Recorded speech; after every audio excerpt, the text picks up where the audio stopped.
One bad winter could wipe out an entire farm. No insurance, no government help. Just you, your family, and whatever you'd managed to store away. This is the story of winter survival in Edwardian England. Before we start, quick thing. If these help you sleep, like or subscribe would be cool. Also, drop where you're listening from and the time. I check the comments and it's crazy seeing people from like Australia and Norway on the same video.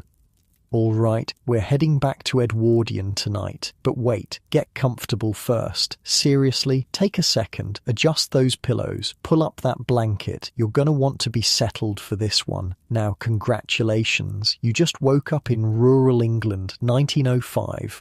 Your eyes crack open to the dim grey half-light of a winter dawn. And the first thing you notice, you can see your breath, inside, in your bedroom. The air slices into your lungs like tiny knives with each inhale. Your nose is numb. The thin woolen blanket and the patched quilt your grandmother made provide just enough warmth to keep you from freezing entirely, but every inch of exposed skin feels the bite of the cold. Not the kind of cold that makes you turn up the thermostat, the kind that makes you wonder if you'll survive until spring. You're lying on a straw-filled mattress that crackles with frost when you move. The walls of the stone cottage glisten with condensation that's frozen into delicate patterns overnight. Unlike your soft memory foam mattress right now, this bed offers no comfort, just slightly less suffering than the floor. Welcome to the Wilson family farm, a small tenant operation about 5 miles outside of Devon. The year is 1905 and King Edward VII sits on the throne. The British Empire spans the globe. Electric lights are appearing in wealthy city homes. Automobiles are starting to putter down London streets. But here, it's just you, the cold, and the desperate daily struggle to survive winter. Thomas Wilson, the man of the house, is already up, been up since 4:30. He's been out to check on the animals in the barn. His first priority every morning regardless of weather. The cows, sheep and horses generate enough body heat together to keep the barn warmer than the house, but not by much. Now he's downstairs, hunched over the kitchen range, desperately trying to coax life into the embers that were banked overnight. The fire is the heartbeat of the house. If it goes out completely, the day turns from merely brutal to potentially deadly. The rough calluses on Thomas's hands are cracked and bleeding from the cold. His knuckles look like raw meat. Unlike your moisturized hands right now, resting on warm blankets, his hands are weapons against the elements, painful, useful tools that keep working no matter what. "Sarah! Girls! Time to get up now!" He calls up the narrow staircase.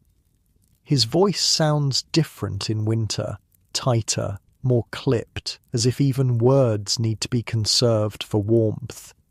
Sarah Wilson, his wife of 15 years, has been awake for some time, but lingering in the relative warmth of the blankets. She knows exactly what awaits her downstairs: water to fetch, bread to bake, animals to feed, children to dress, an endless cycle of work made 10 times harder by the cold. "Coming, Thomas," she calls, her voice still thick with sleep. "Mary, Emma, time to get up, girls." The 2 Wilson daughters, Mary, 12, and Emma, 9, burrow deeper under their shared blankets on the small bed across the room. The thought of leaving their cocoon of marginal warmth is almost physically painful. "Don't make me come up there," Thomas warns, but without real anger. He understands. God, does he understand? Emma peeks her head out, her brown hair wild around her face. "Is it still snowing, Mother?" Sarah crosses to the tiny window, scraping frost from the inside of the glass with her fingernail. The sound makes everyone wince. "Stopped for now," she reports, "but there's a good 8 inches on the ground." 8 inches of snow means the path to the well is buried. It means the chicken coop needs digging out. It means hauling hay to the sheep will take twice as long, trudging through drifts that soak through even the sturdiest boots. It means today will be even harder than yesterday, and yesterday nearly broke them. Come on then, Sarah says, pulling on a woolen shawl over her nightdress. Fire's got to be built up and the animals won't feed themselves.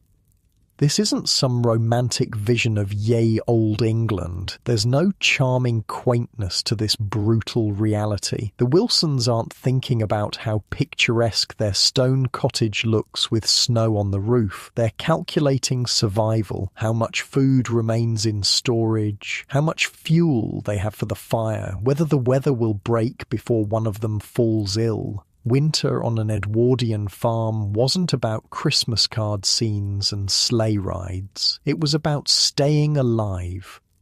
Downstairs, Thomas has managed to revive the kitchen fire, though it's still pitifully small. The range is an old one, iron and unforgiving. Unlike your thermostat that you can tap to kick on instant heat, this fire demands constant attention, constant feeding. It's like a hungry animal living in the house, useful but dangerous. The kitchen is the only remotely warm room in the house, and even that's generous. The temperature might be just above freezing in here, while the rest of the cottage remains bitterly cold. The family will cluster in this room most of the day, venturing to other parts of the house only when absolutely necessary. Sarah descends the narrow stairs, her breath clouding before her. "Water's frozen solid again," she says, nodding toward the bucket in the corner. "Every last drop." Thomas nods grimly. It's not a surprise, but it's still a problem. No water means no tea, no washing, no cooking until they can melt snow or break the ice on the well. It's the first challenge of many today. "I'll get some snow to melt," he says, reaching for a bucket. "You get breakfast started." This is the rhythm of winter days, solving one urgent problem after another, all while the cold tries to kill you. Outside, the world is transformed. The familiar landscape of the small farm has vanished under a blanket of white. The chicken coop, the pig pen, the vegetable garden now dormant, all look different, smaller somehow under the snow. The bare branches of the apple orchard are etched black against the grey sky, each twig outlined in white. Thomas trudges through the snow, his boots crunching with each step. The physical effort of walking through deep snow warms him slightly, but the air is so cold it burns his lungs. He fills the bucket with clean snow from an untouched drift. This will melt down to just enough water for morning tea and washing faces. That's it. They'll need much more for the day's needs. Back in the kitchen, Sarah has laid the breakfast table, a few thick slices of bread from yesterday's baking, a small pot of preserved blackberry jam from last summer's harvest, and the precious last inches of cream skimmed from yesterday's milking. The jam and cream are luxuries, saved for the bitter winter days when spirits need lifting. "Girls coming down?" Thomas asks, setting the snow-filled bucket near the fire to melt. "Getting dressed," Sarah replies. "The floor's like ice up there. Emma says her shoes were frozen." Thomas grunts. Not surprising. Sometimes they'd find the girls' shoes in the morning with a layer of frost inside from the moisture of the previous day. Just another small misery of winter. The girls appear, still bleary-eyed but dressed in their winter layers, woolen stockings, flannel petticoats, sturdy dresses and knitted shawls wrapped around their shoulders. Mary's hands are red and chapped. Emma's nose is running from the cold. "Morning, father," they chorus, taking their places at the table. "Morning, girls. Sleep well?" "Yes, father." They lie in unison. Nobody slept well. The cold saw to that, with its creeping fingers finding every gap in blankets, every exposed patch of skin. Thomas looks at his family gathered around the table, illuminated by the weak winter light coming through the window and the growing glow of the fire. Despite everything, the cold, the work ahead, the constant worry, he feels a surge of love so strong it almost warms him. They're alive. They're together. They're surviving. For Edwardian farmers, that was victory enough in winter. We'll need to check the hayrick today, Thomas says, as they eat their simple breakfast. Make sure the covering held in yesterday's snow. Can't afford to lose any feed now.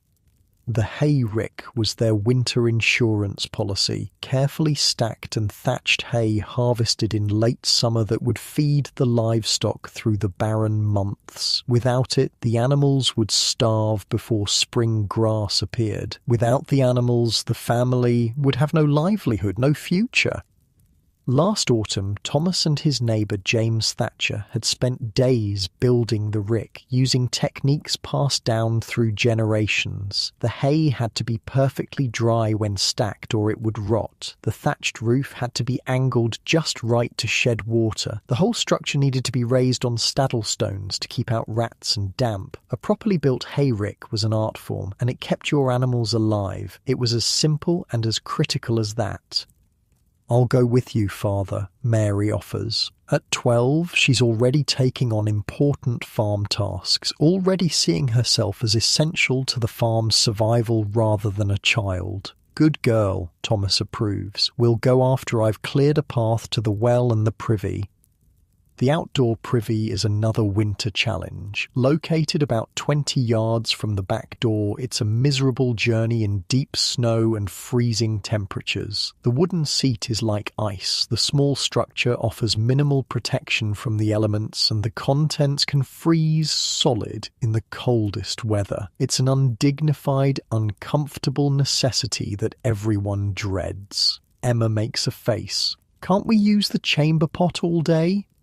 Sarah shakes her head firmly. "And have that smell in the house all day?" "No, Emma, the privy's there for using. This is the unromantic reality of rural winter life. No indoor plumbing, no bathroom down the hall, just a freezing trek through snow to sit in an unheated wooden closet over a hole in the ground." After breakfast, the day's work begins in earnest. The rapidly melting snow in the bucket has yielded about 2 inches of water. Sarah uses some to wash the breakfast dishes and saves the rest for cooking later. They'll need much more. Thomas and Mary don their heaviest coats, wrap woolen scarves around their faces, and venture out to check the hayrick. The snow is still deep, but at least it's not actively falling. The sky above is clear blue now, deceptively cheerful for such a bitterly cold day. The hayrick stands in the field beyond the barn, a monumental rectangle of golden hay covered with a thatched roof. It looks almost like a small cottage itself, a golden refuge in the white landscape. Thomas circles it slowly, examining every side for signs of damage or water penetration. "Looks sound," he pronounces finally, relief evident in his voice. Thatch held up well. Hay's still dry inside.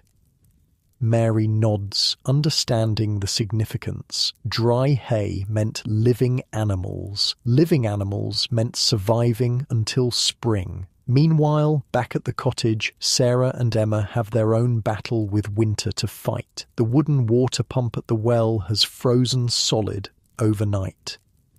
Sarah pours a small amount of their precious melted snow water over the pump mechanism, then waits for it to penetrate the ice. After 3 attempts, the pump finally yields with a groan, producing a trickle of icy water. "Quick, Emma," Sarah urges, holding a bucket under the spout. Before it freezes again, Emma pumps the handle vigorously, her small body throwing its entire weight into each downstroke. Water gushes into the bucket, life-giving necessary water that they absolutely cannot live without. When the bucket is full, Sarah immediately starts filling a second one. They'll need at least 5 buckets to get through the day for cooking, minimal washing, and drinking. Hauling full water buckets through snow is back-breaking work. Emma can manage only a half-filled bucket, the water sloshing and freezing almost instantly where it spills on her mittens. Sarah carries a full bucket in each hand, the wire handles cutting into her palms, even through woolen mittens. By the time they've stored enough water indoors, both are sweating despite the cold, and sweat in winter is dangerous. It freezes quickly against the skin, causing painful chapping and risking frostbite. Inside the cottage, Sarah immediately hangs a large pot of water over the fire to heat. Warm water is a luxury in winter, but necessary for certain tasks. She'll use some to mix with cold water for washing clothes, some for washing bodies, and some for the hot water bottles they'll place in the beds tonight. In another pot, she starts the day's main meal, a thick stew that will simmer for hours, providing both food and additional heat in the kitchen. Into the pot goes a chunk of salt pork from their autumn butchering, onions and carrots from the root cellar, and dried herbs from bundles hanging from the kitchen ceiling. The vegetables are slightly soft, the last of the stored harvest starting to fade, but still edible. It's February now, the hungry month. The stored food from autumn is dwindling, but spring's fresh growth is still far away. This is when Edwardian farm families felt the pinch most acutely, when they might have to slaughter an animal they'd planned to keep, when they counted potatoes and rationed flour with increasing concern. Outside, Thomas has moved on to the barn, where the real wealth of the farm shelters from winter. 2 dairy cows, a draft horse, 4 sheep and a half-dozen chickens. A modest herd by some standards, but it represents everything for the Wilson family. The animals need tending multiple times daily, no matter how bitter the weather. The barn is warmer than outside, but still well below freezing. The animal's breath forms clouds in the air. Thomas forks fresh hay to the livestock, checks that their water hasn't frozen completely, and examines each animal for signs of distress or illness. Winter is when livestock are most vulnerable, to cold, to disease, to starvation if feed runs short. "Good girl, Daisy," he murmurs to the older cow as he runs his hands over her sides, checking her condition. "Spring grass isn't far now." It's a lie, and they both know it. Spring is still many bitter weeks away, but sometimes lies help you survive winter too. Mary has gone to check the chicken coop, gathering the few precious eggs the hens still produce in winter. With shorter daylight hours and cold temperatures, egg production drops dramatically. Each egg is a small victory, a concentrated package of nutrition that might make the difference in keeping everyone healthy until spring. As morning stretches toward noon, the winter sun climbs higher, but provides little warmth. Inside the cottage, the fire has finally heated the kitchen to what might generously be called comfortable, perhaps 50 degrees Fahrenheit. Sarah has set bread dough to rise in a bowl near the fire, covered with a damp cloth to keep it from drying out. Baking bread will further warm the kitchen later. Emma sits at the table, laboriously practicing her letters in a copybook. The Wilsons believe in education, even for girls, even when there's farm work to be done. Emma will attend the village school when weather permits, which isn't today. The snow is too deep, the mile-long walk too treacherous. "Mother," Emma says suddenly, looking up from her work, "I think the chimney's smoking wrong." Sarah turns from the stove, frowning. The child is right. Smoke is beginning to back up into the room rather than rising properly up the chimney. Grey tendrils curl out around the stovepipe, bringing with them the acrid smell of burning wood. "Oh no," Sarah breathes. "Not today. Please not today." A blocked chimney in winter is more than an inconvenience. It's a potential disaster. Without the fire, the cottage would quickly become uninhabitable in these temperatures, and right now, with Thomas and Mary still outside tending to animals, Sarah is facing this crisis alone. She throws open the back door, letting in a blast of frigid air. "Thomas!" she calls, her voice carrying across the snow-covered yard. "Chimney's backing up!" Thomas appears from the barn, instantly understanding the urgency. A blocked chimney is a problem that must be addressed immediately, no matter what else needs doing. He hurries toward the cottage, mentally reviewing the chimney cleaning tools they have on hand. The Wilson family's day, already challenging, has just become significantly worse, but this is winter on an Edwardian farm, a constant battle against elements that show no mercy, problems that can't wait until conditions improve, and the ever-present knowledge that your survival depends entirely on your own resourcefulness and determination. As the smoke continues to curl into the kitchen, Emma coughs, covering her mouth with her sleeve. Sarah ties a scarf around the lower half of her face and stirs the stew one last time before moving the pot away from the hottest part of the fire. They need to reduce the fire temporarily while addressing the chimney, but can't let it go out completely. Relighting a fully extinguished fire would waste precious fuel and time they cannot afford. Thomas bursts through the door, bringing a swirl of snowflakes with him. "How bad?" he asks immediately, assessing the smoke in the kitchen. "Getting worse," Sarah replies, her voice muffled by the scarf. "Started about 10 minutes ago." Thomas nods grimly. "I'll need to clear it from the roof." This is potentially dangerous work, climbing onto a snow-covered roof in freezing temperatures to clean a chimney, but there's no alternative. No chimney sweep will come to a remote farm in these conditions. Like most problems on an Edwardian farm, they must solve this themselves, or suffer the consequences. "I'll get the holly brush," Mary says, already moving toward the storage shed where chimney cleaning tools are kept.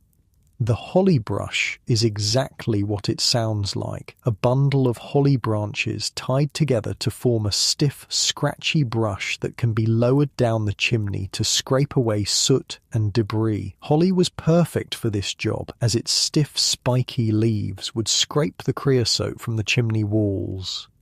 Some farms used live chickens for this job, lowering the panicked birds down the chimney so their flapping wings and scratching feet would clean the surfaces, but the Wilsons considered that method unnecessarily cruel. Thomas retrieves the ladder from the barn while Mary returns with the holly brush and a coil of rope. The smoke in the kitchen is thickening despite the open door letting in freezing air. Emma's coughing has worsened. "Take her to the barn," Thomas tells Sarah. "It's smoky but warmer than outside. We'll sort this." Sarah nods, wrapping Emma in her thickest shawl and hurrying her across the yard to the relative shelter of the barn. The dairy cows look up with mild interest as the humans invade their space, then return to methodically chewing their hay. Outside, Thomas positions the ladder against the cottage wall, careful to find stable ground beneath the snow. Mary holds the ladder steady as her father climbs, the holly brush and rope slung over his shoulder. The roof is slick with snow and ice, requiring careful navigation to reach the chimney without falling. At the chimney, Thomas peers down into the sooty darkness. Something is blocking the flue about halfway down, probably a bird's nest or perhaps a build-up of creosote that finally became too thick for smoke to pass. He ties the rope securely to the holly brush, then begins lowering it into the chimney. "Ready below?" he calls down to Mary. "Ready, father," she confirms, positioning herself at the kitchen fireplace where she can guide the brush if needed. Thomas works the holly brush up and down, scraping the chimney walls methodically. Black soot and debris rain down into the fireplace, confirming his suspicion that a serious blockage had formed. After about 15 minutes of vigorous scraping, he feels the brush break through something solid, the main blockage giving way. "It's clear," Mary calls up. "Smoke's flowing properly again."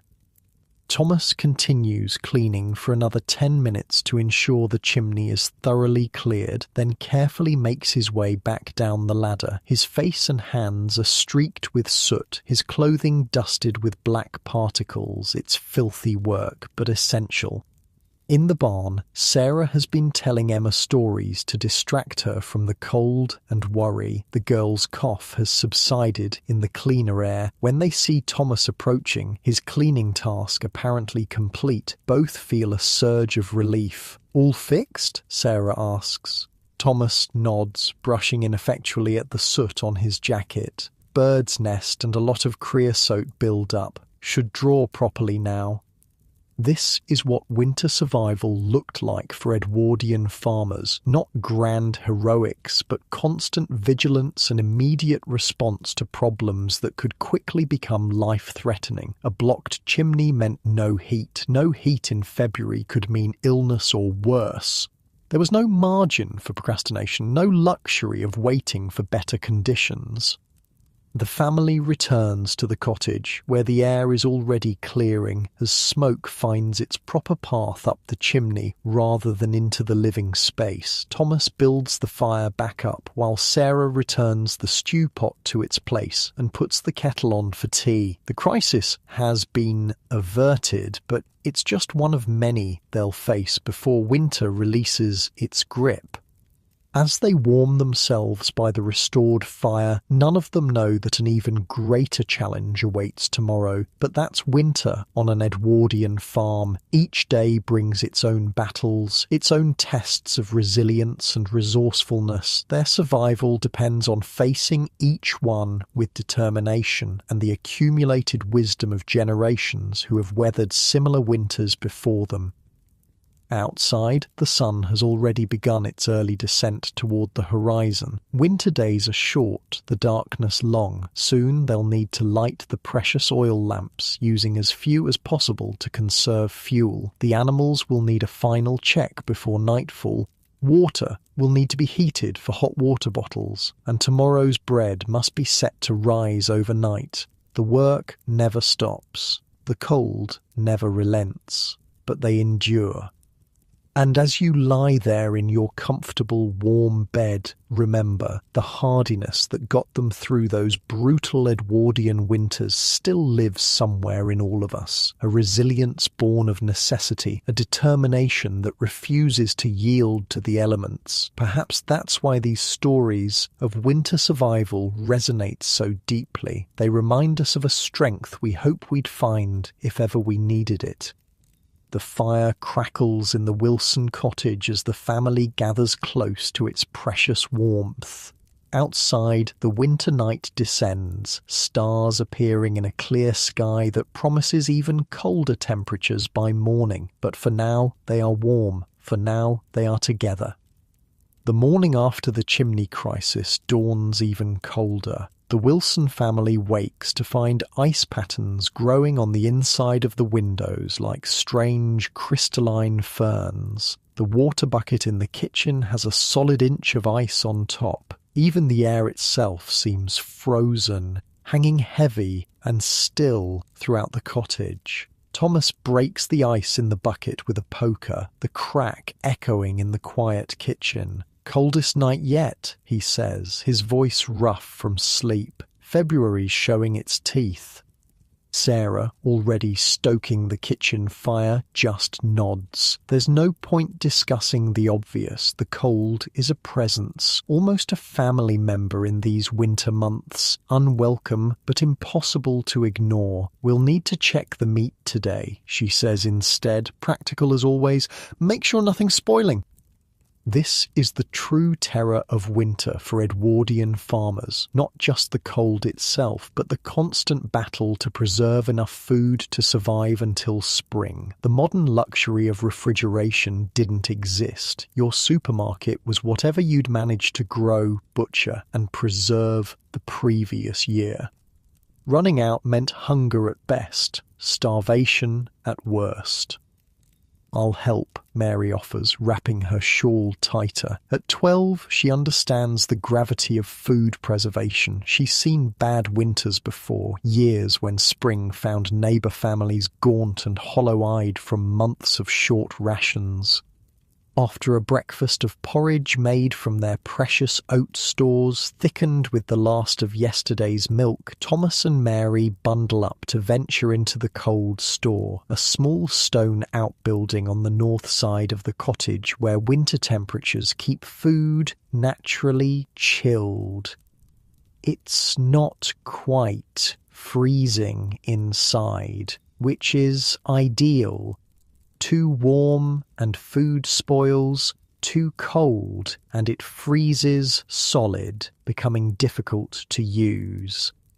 "God, that's bloody awful," Thomas mutters as they step outside into the biting wind. He rarely swears in front of his daughters, but the shock of the cold sometimes loosens his tongue. Mary pretends not to hear, secretly pleased to be treated like an adult. The cold store sits partially underground, its stone walls providing insulation. Thomas pulls open the heavy wooden door, releasing a cloud of cool, food-scented air. Inside, the family's winter larder is laid out with methodical precision, the accumulated result of an entire year's planning and labour. Hanging from hooks in the ceiling are the most precious proteins, sides of bacon, hams, and a half-dozen pheasants Thomas snared, legally or not, in early winter. The bacon and hams have been smoked and salt-cured, transforming fresh pork into meat that can last months without spoiling. The birds are simply hung, the cold keeping them fresh until needed. "Check the pheasants first," Thomas instructs, lifting a lantern to illuminate the hanging birds. "They'll go bad before the cured stuff." Mary carefully inspects each bird, looking for signs of spoilage or pest damage. The birds are stiff with cold, their once bright plumage dulled in death, but the meat itself looks sound. No discoloration, no off-smell, no signs of mice having gotten to them. On wooden shelves built into the walls sit crocks and jars of preserved vegetables and fruits, the critical vitamins that will prevent scurvy and other deficiency diseases during the meatier winter diet. Pickled onions, preserved beetroot, canned tomatoes from the garden, jams and jellies made with summer fruits, all secured beneath layers of wax or cloth. Sarah's pride is here too, her brined beef packed in salt and spices, her potted meats sealed with a layer of fat, and her sausages heavily spiced and preserved in their own fat. Winter food preservation wasn't just about keeping things from rotting, it was a culinary art born of necessity, creating flavours that could brighten the darkest days. "Mother wants to use one of the preserved beef tongues for dinner," Mary says, locating the crock where the brined organ meats are stored. Thomas nods approvingly. Good choice. Warming food for a cold day. What he doesn't say is that tongue will feed the family for several meals when sliced thin. Economy is always on an Edwardian farmer's mind. Nothing is wasted. Nothing can be. Mary selects a preserved tongue from the crock, wrapped in cloth and heavily salted. It's firm to the touch, properly cured. She places it in her basket, along with a jar of pickled onions and another of preserved damsons, small sour plums that Sarah transforms into a sweet tart sauce that makes even the plainest meat feel luxurious. "What about the potatoes?" Thomas asks, moving toward the root bins. The root cellar section of the cold store holds the most basic winter staples: potatoes, carrots, turnips and onions laid in sand or straw to prevent freezing or sprouting. These humble vegetables form the foundation of almost every winter meal, providing essential bulk and nutrition. Mary kneels beside the potato bin, digging through to check for any that might be turning soft or sprouting early. She pulls out a few suspicious ones, setting them aside. "These need using soon," she says, starting to get eyes. Thomas nods. We'll have potato pie tonight with the tongue. They work methodically through the cold store, checking each food type, making mental calculations about what needs eating first, what will keep longer, how long their supplies must stretch. This isn't casual meal planning, it's survival strategy.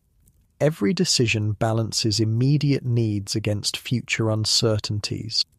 Back in the kitchen, Sarah examines their selections with a practiced eye. The beef tongue will need soaking to remove excess salt, then long, slow cooking to transform the tough muscle into something tender. She sets it in a bowl of cold water to begin the process. "How's our flour holding?" Thomas asks, warming his hands by the fire. 4 sacks left, Sarah replies without having to check. She knows exactly how much remains of every essential supply. Should see us through if we're careful. Flour is life in winter, the foundation of bread, pies, puddings and dumplings that stretch more expensive ingredients. Running out would be catastrophic.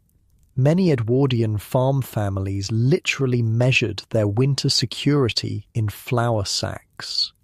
"Mother, can I help with the tongue?" Mary asks, already rolling up her sleeves. "Start the vegetables," Sarah directs. "Remember how I showed you to save the peels?" Nothing is wasted in an Edwardian farm kitchen, not even potato peels, which will be dried and added to the fire for fuel or fed to the pigs if they're clean enough, carrot tops, turnip greens, even onion skins, all have uses, in soups, as animal feed, or as dyes for cloth. While Mary prepares vegetables, Sarah changes the water on the beef tongue, then begins mixing dough for a sweet crust that will top the potato pie. Sweet, raw beef fat from around the kidneys makes a rich, flaky pastry that adds precious calories to winter meals. The fat has been carefully rendered and stored in crocks since the autumn butchering. "We should check the pickled eggs," Sarah tells Mary. "Make sure the brine's still covering them." Eggs were seasonal wealth in Edwardian farming. Hens laid prolifically in spring and summer, but slowed or stopped completely in the darker winter months. To ensure year-round protein, surplus summer eggs were preserved using various methods, most commonly in crocks of water glass, sodium silicate, or lime water, or pickled in spiced vinegar. The Wilson family's pickled eggs sit in a large earthenware crock in the pantry, 40 or so eggs suspended in vinegar flavoured with onions, peppercorns and bay leaves. Mary carefully checks that all eggs remain fully submerged, using a wooden spoon to gently push down any that are rising too high. "2 floated," she reports. "I took them out." Floating eggs have begun to spoil, tiny pockets of gas forming inside the shell. They're still fine for animal feed, but no longer safe for humans. Even this small loss is a setback, each preserved egg representing future nutrition they can't afford to waste. As morning stretches into afternoon, the cottage fills with the rich aroma of the simmering beef tongue. Sarah adds onions, carrots and herbs to the pot, transforming the humble preserved meat into something that makes stomachs growl in anticipation. The potato pie bakes in the oven built into the side of the range, its sweet crust turning golden brown. "That smells proper good," Emma declares, coming in from feeding the chickens, her cheeks red from the cold. "Should do," Sarah responds. "It's your grandmother's recipe." Food in Edwardian farm families wasn't just sustenance, it was heritage, knowledge passed down through generations, each recipe representing accumulated wisdom about making the most of available ingredients. Sarah learned pickling from her mother, who learned from hers, techniques refined over centuries to ensure winter survival. The preservation methods that filled the Wilsons' cold store were diverse, each suited to specific foods. Smoking, where meat was hung above smouldering hardwood for days or weeks, allowing the smoke compounds to penetrate and preserve the flesh while adding flavour. The Wilsons' bacon and hams received this treatment, the smoking followed by dry curing with salt. Salt curing, perhaps the oldest preservation method, simply used massive amounts of salt to draw moisture from foods, creating an environment where bacteria couldn't survive. Their brined beef and pork had been packed in salt for weeks before being rinsed and stored. Pickling, which used vinegar's acidity to prevent spoilage. The Wilson family pickled everything from eggs to onions, cucumbers to beetroot, sometimes adding sugar for sweet pickles, other times keeping them bracingly sour. Sugar preserving, where fruits were cooked with sugar to create jams and jellies that would last for years without spoiling. The high sugar content prevented bacterial growth while preserving something of summer's sweetness for dark winter days. Potting, where cooked meat was packed into crocks and sealed with a layer of fat, creating an anaerobic environment that prevented spoilage. Sarah's potted rabbit and potted beef were family favourites, spread on bread or eaten cold in slices. Drying, the simplest method used for herbs, some fruits, and occasionally meat. Bunches of herbs hung from the kitchen ceiling, while apple rings dried on strings near the fire earlier in winter. Cold storage, using winter's natural refrigeration to keep root vegetables, cabbages, and some fruits in a state of suspended animation until needed. Each method required specific knowledge, timing, and materials. Getting any part wrong could mean food lost to spoilage, a disaster no family could afford. The pressure to preserve correctly was enormous, the consequences of failure potentially fatal. "Will you show me how to brine meat next year?" Mary asks Sarah as they lay the table for dinner. Sarah nods, pleased at her daughter's interest. "You're old enough now. It's important you learn." This is how essential knowledge survived. Mother to daughter, father to son, each generation training the next to continue the rhythms of rural life. Mary's question isn't just about cooking techniques, it's about her future role in ensuring her own family's survival someday. When Thomas and Emma return from the afternoon chores, the kitchen is warm with cooking heat and rich with savoury smells. For a brief moment, winter's hardships recede, replaced by the simple pleasure of hunger about to be satisfied. "Wash up," Sarah instructs, lifting the heavy pot of tongue from the fire. "Food's ready." The family gathers around the table, their faces illuminated by the warm glow of an oil lamp. Though they've been working since dawn in difficult conditions, no one starts eating until Thomas has said a brief grace, thankfulness for food being no empty sentiment in winter.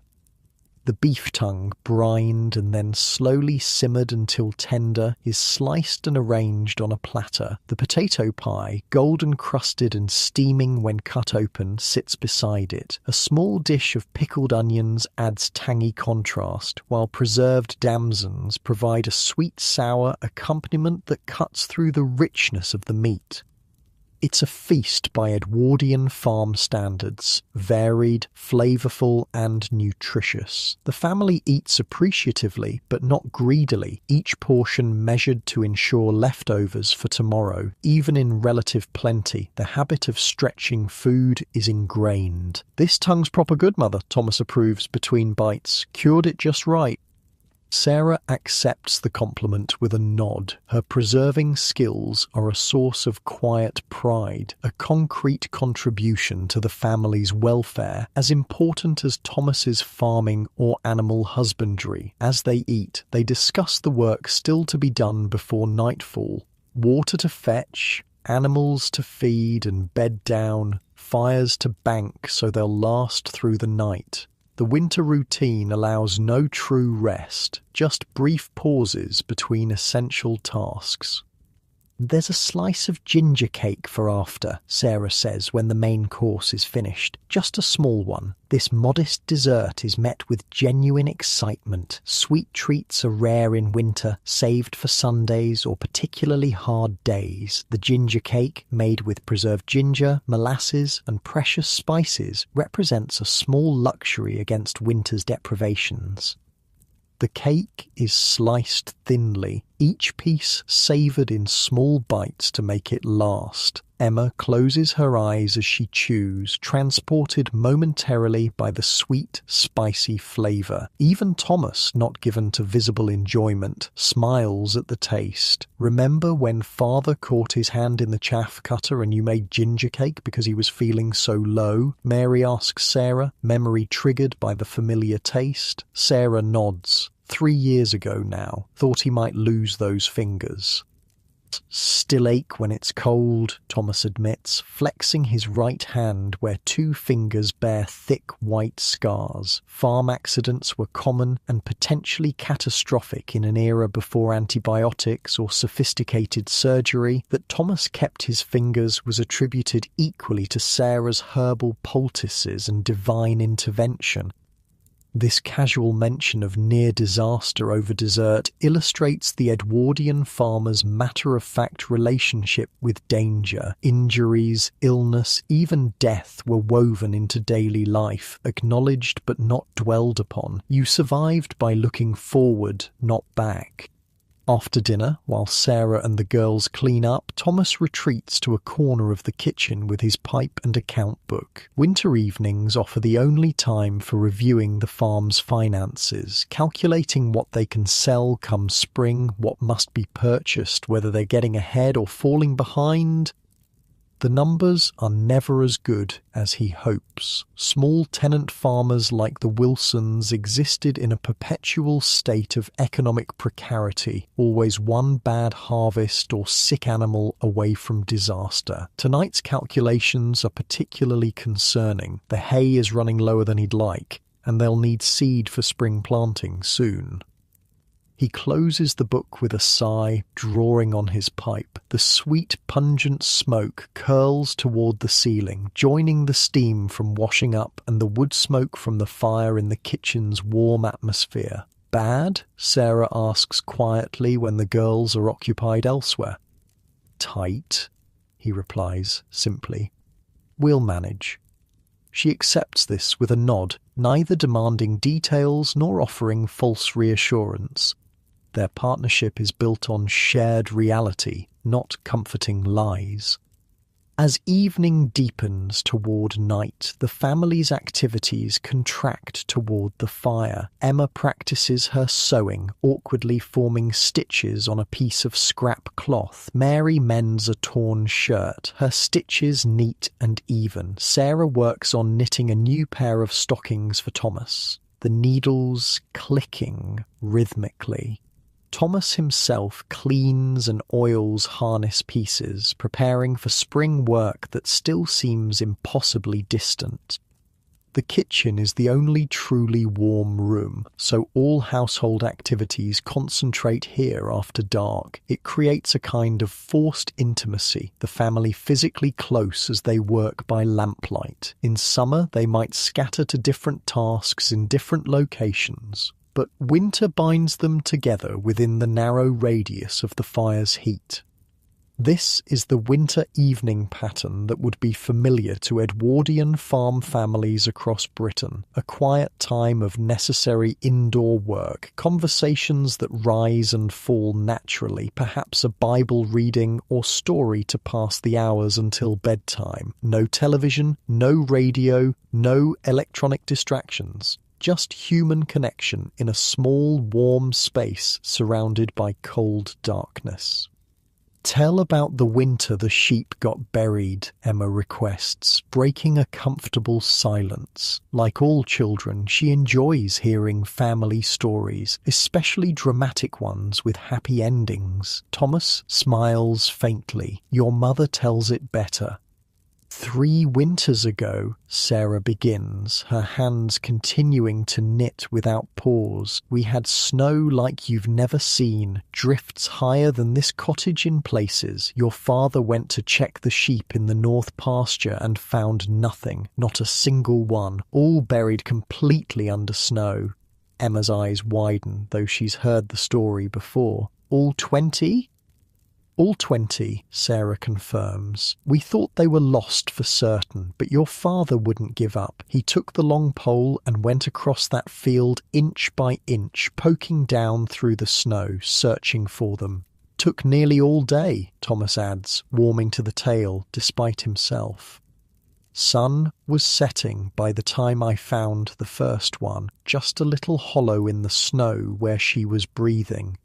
And they were all alive, Emma interjects excitedly, in a big group under the snow. Huddled together for warmth, Sarah nods, created a little air pocket. Sheep aren't clever creatures generally, but they've got good instincts for survival. Took us hours to dig them out, Thomas recalls, working by lantern light, fingers near frozen, but we didn't lose a single one.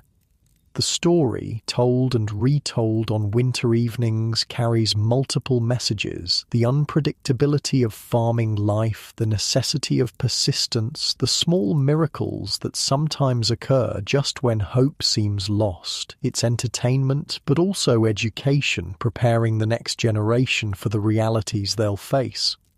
As the evening wears on, Sarah heats water for the family's minimal washing, faces, hands and feet only in winter, when heating enough water for full bathing is impractical and removing clothes for any length of time risks dangerous chilling. Each person gets a small basin of warm water and a precious sliver of hard soap, using it as efficiently as possible. Preparations for bed begin early, as morning will come before dawn as always. Hot water bottles, simple rubber bags filled with boiling water, are prepared to pre-warm the ice-cold beds. Extra layers are laid out, night clothes over day clothes sometimes in the coldest weather, for the upstairs bedrooms will be barely above freezing despite the day's fires. Bank the fire, Thomas reminds Mary, who carefully arranges coals and ashes to maintain heat overnight without wasting fuel. A properly banked fire would still have live embers in the morning, making restart easier and saving precious matches. The oil lamps are extinguished one by one as family members head upstairs, taking candles to light their way. The cottage grows darker, quieter, the night's cold already beginning to reclaim spaces away from the kitchen fire.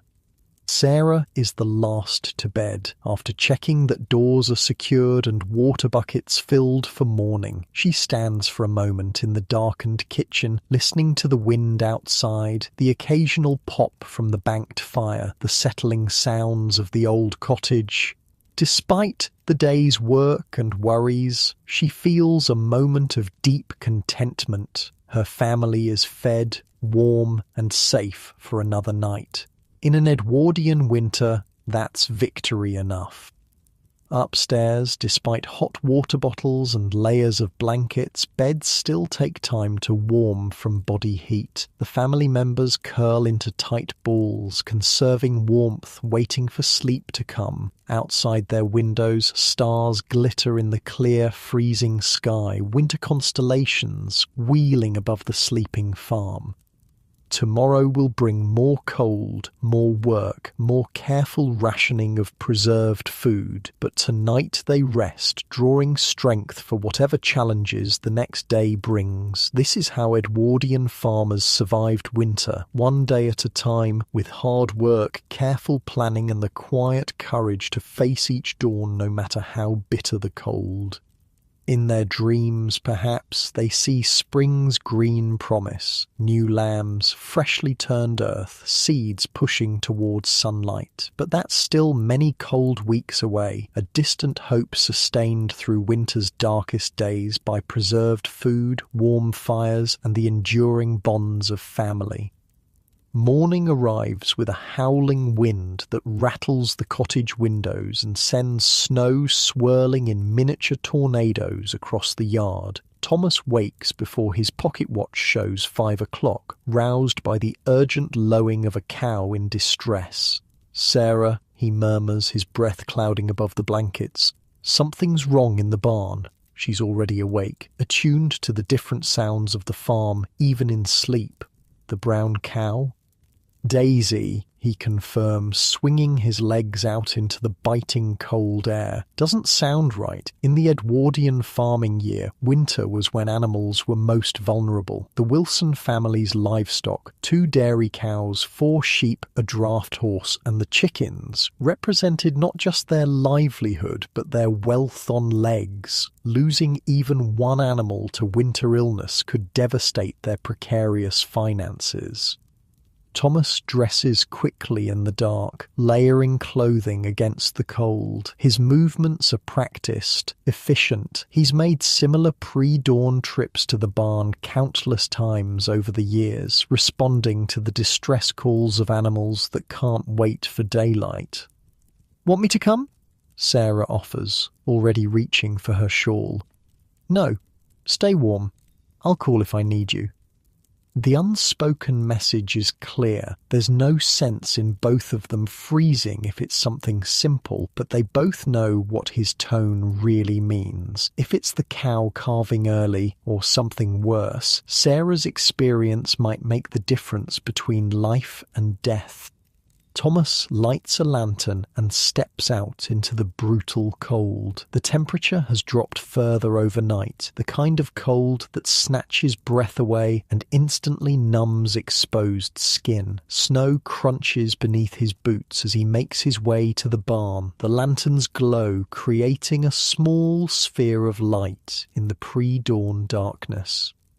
The animal's breath has frozen on the inside of the barn windows, creating intricate ice patterns that block what little light might come in. Thomas hangs the lantern on a hook and immediately moves toward Daisy's stall, where the cow is shifting uncomfortably, her distress obvious.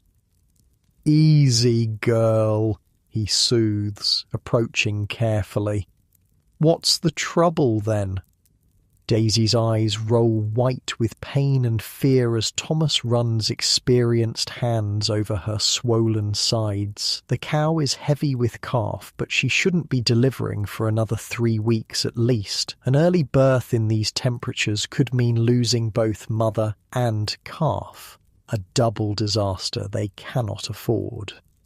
But it's not labour, Thomas realises with relief. The cow's belly is severely bloated on the left side, gas build-up from the winter feed. It's a dangerous condition that can kill quickly if not treated, but simpler to address than a complicated birth. He moves quickly to the tool area, retrieving a long rubber tube and a bottle of oil. Treating bloat requires inserting the tube down the cow's throat to release trapped gas, a procedure that demands calm from both farmer and animal.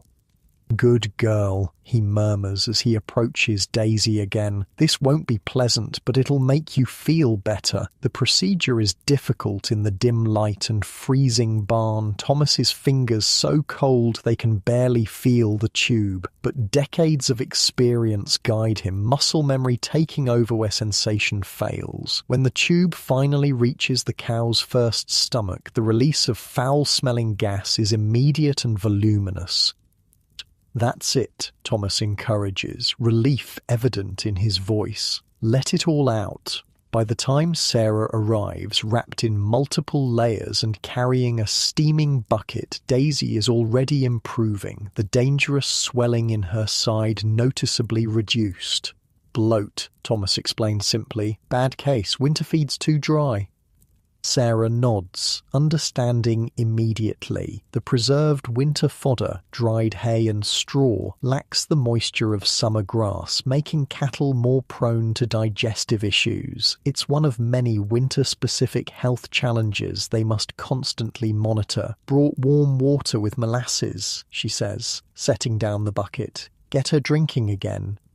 They work together in the lantern light, coaxing the still uncomfortable cow to drink the sweet mixture that will help restore her digestive function. Neither speaks unnecessarily. The bitter cold discourages conversation, and they know each other's movements well enough to anticipate what's needed.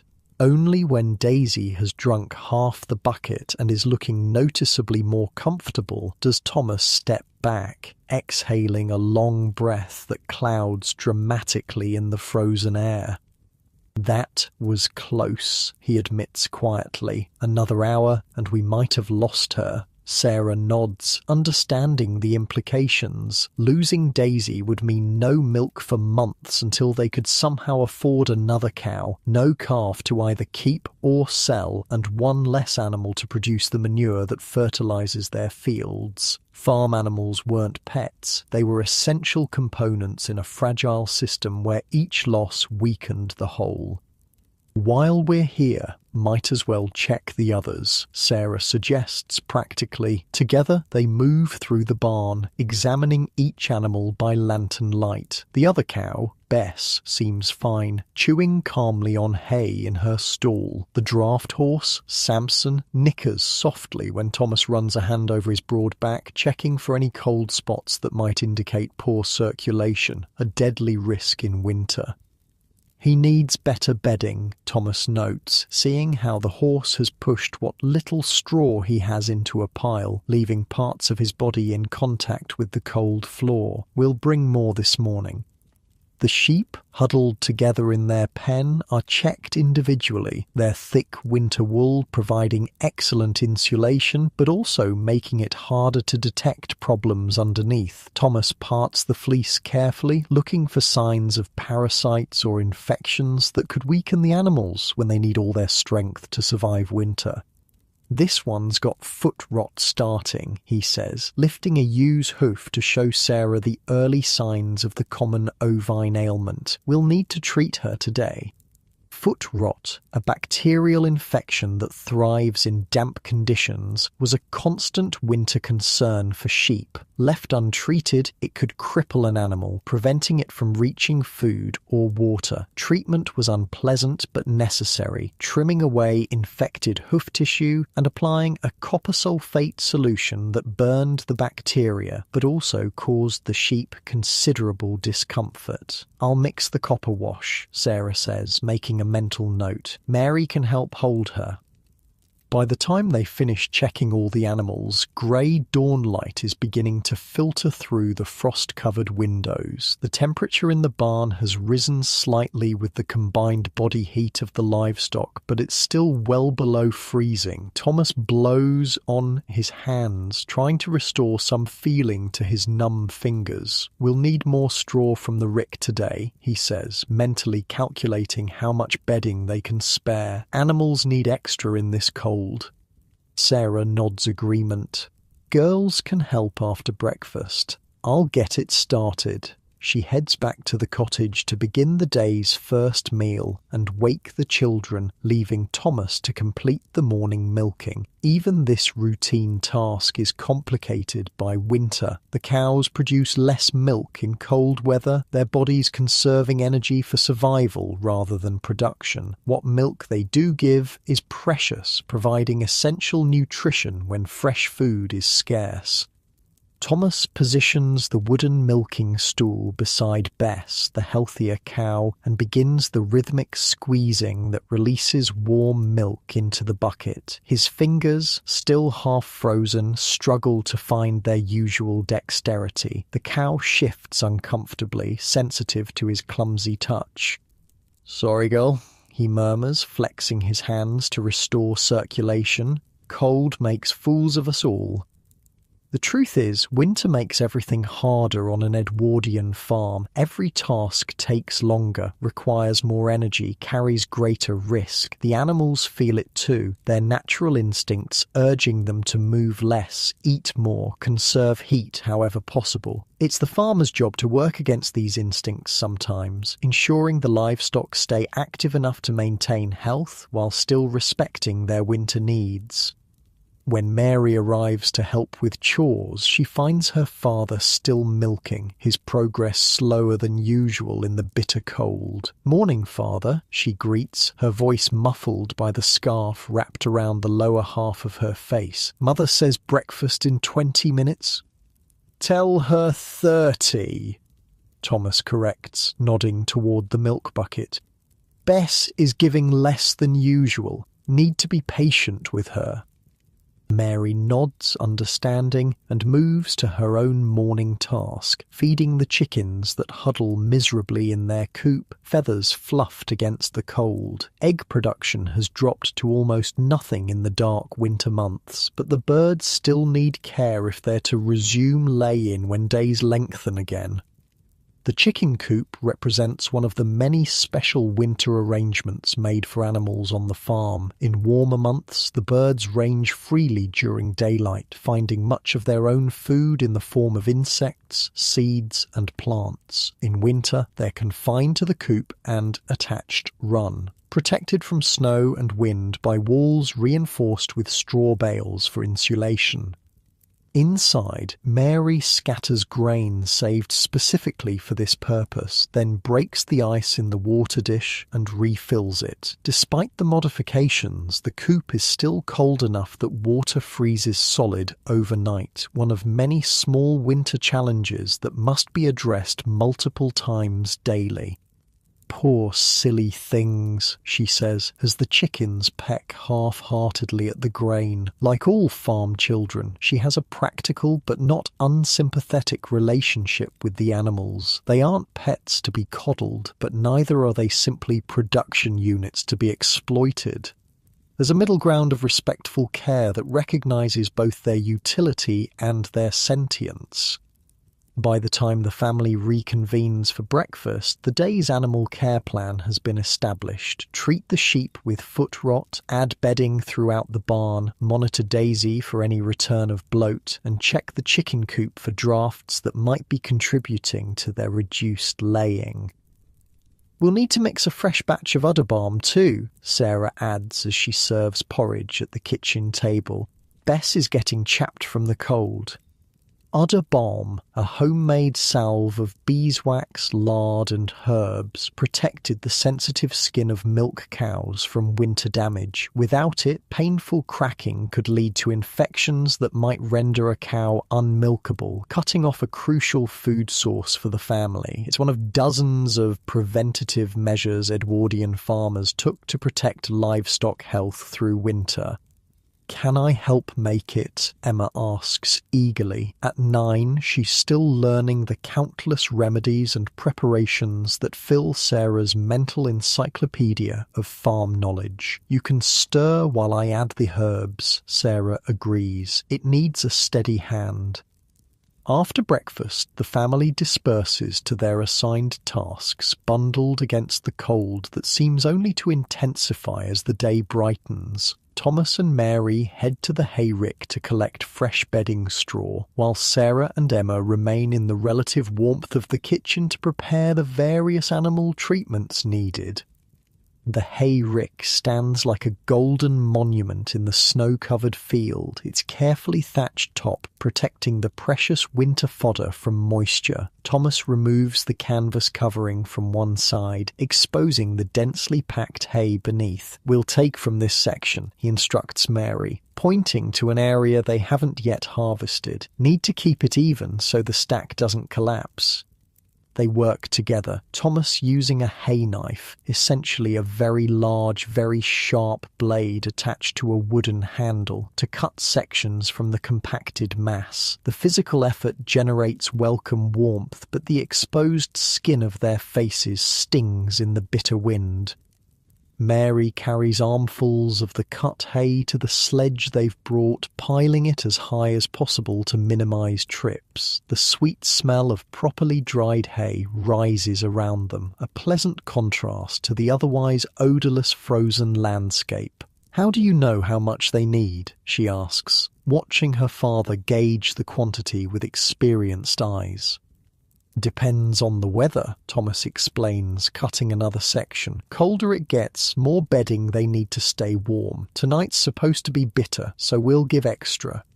This is the constant calculation of winter animal husbandry, balancing the immediate needs of livestock against the finite supplies that must last until spring. Use too much hay for bedding, and there might not be enough for food later. Use too little, and animals might sicken from cold or develop sores from lying on hard surfaces.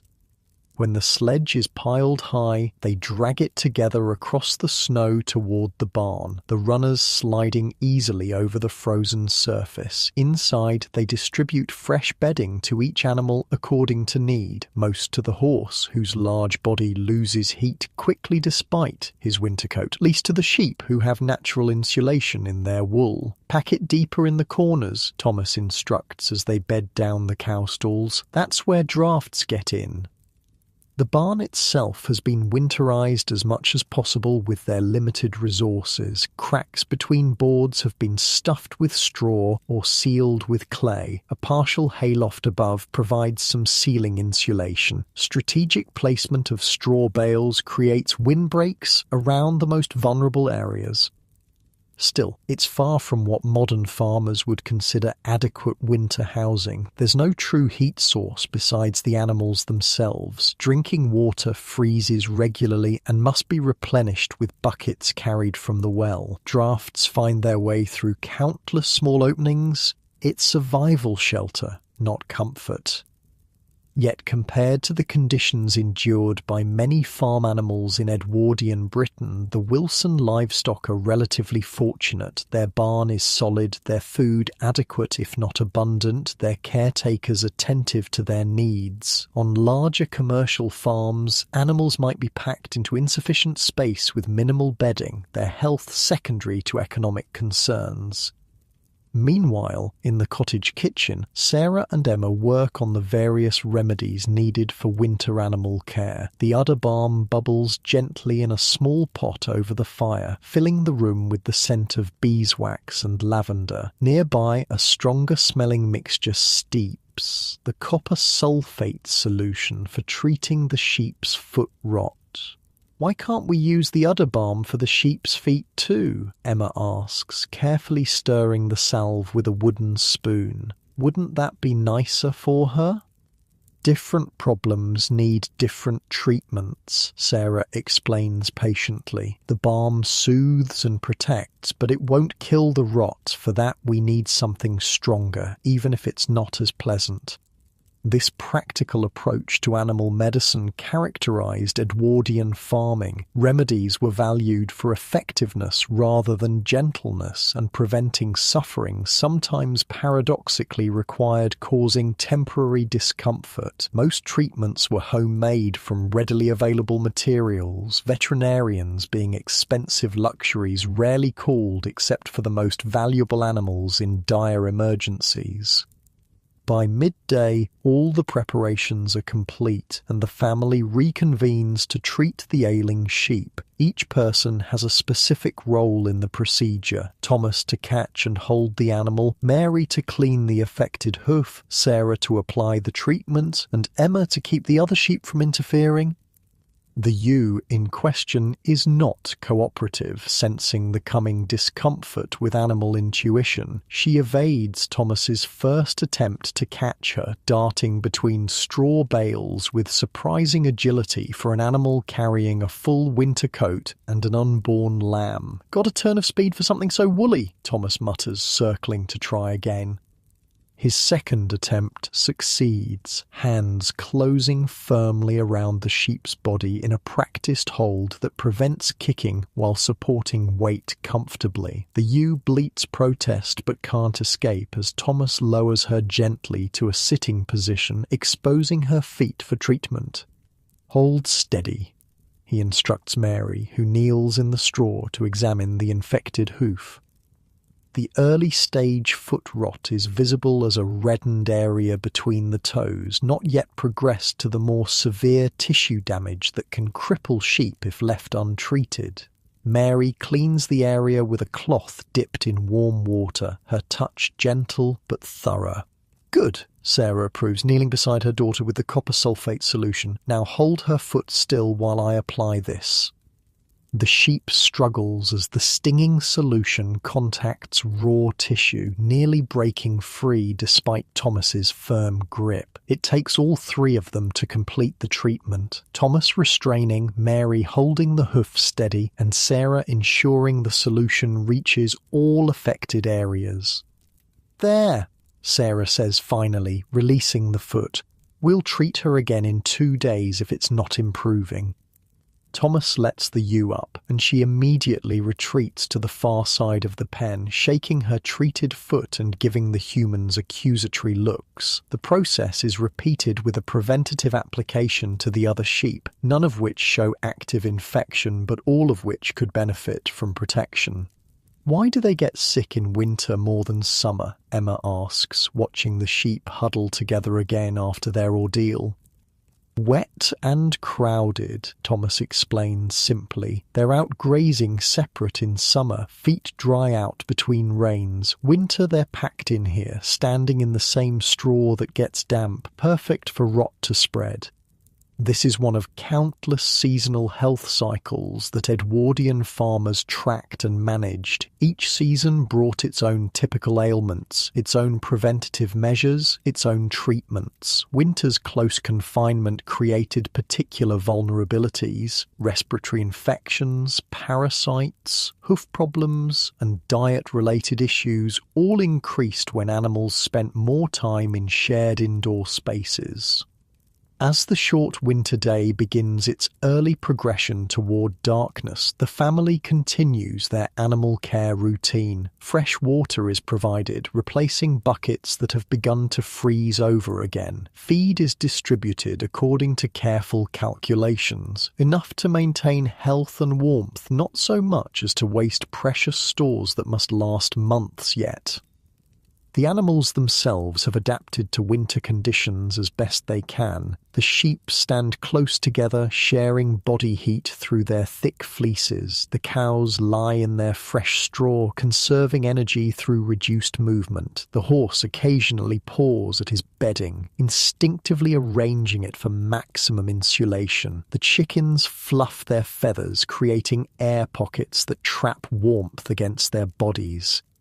Thomas makes a final inspection as twilight approaches, checking each animal once more before night falls completely. It's a critical time. The coming hours will be the coldest of the day, when livestock are most vulnerable to the potentially fatal effects of winter cold.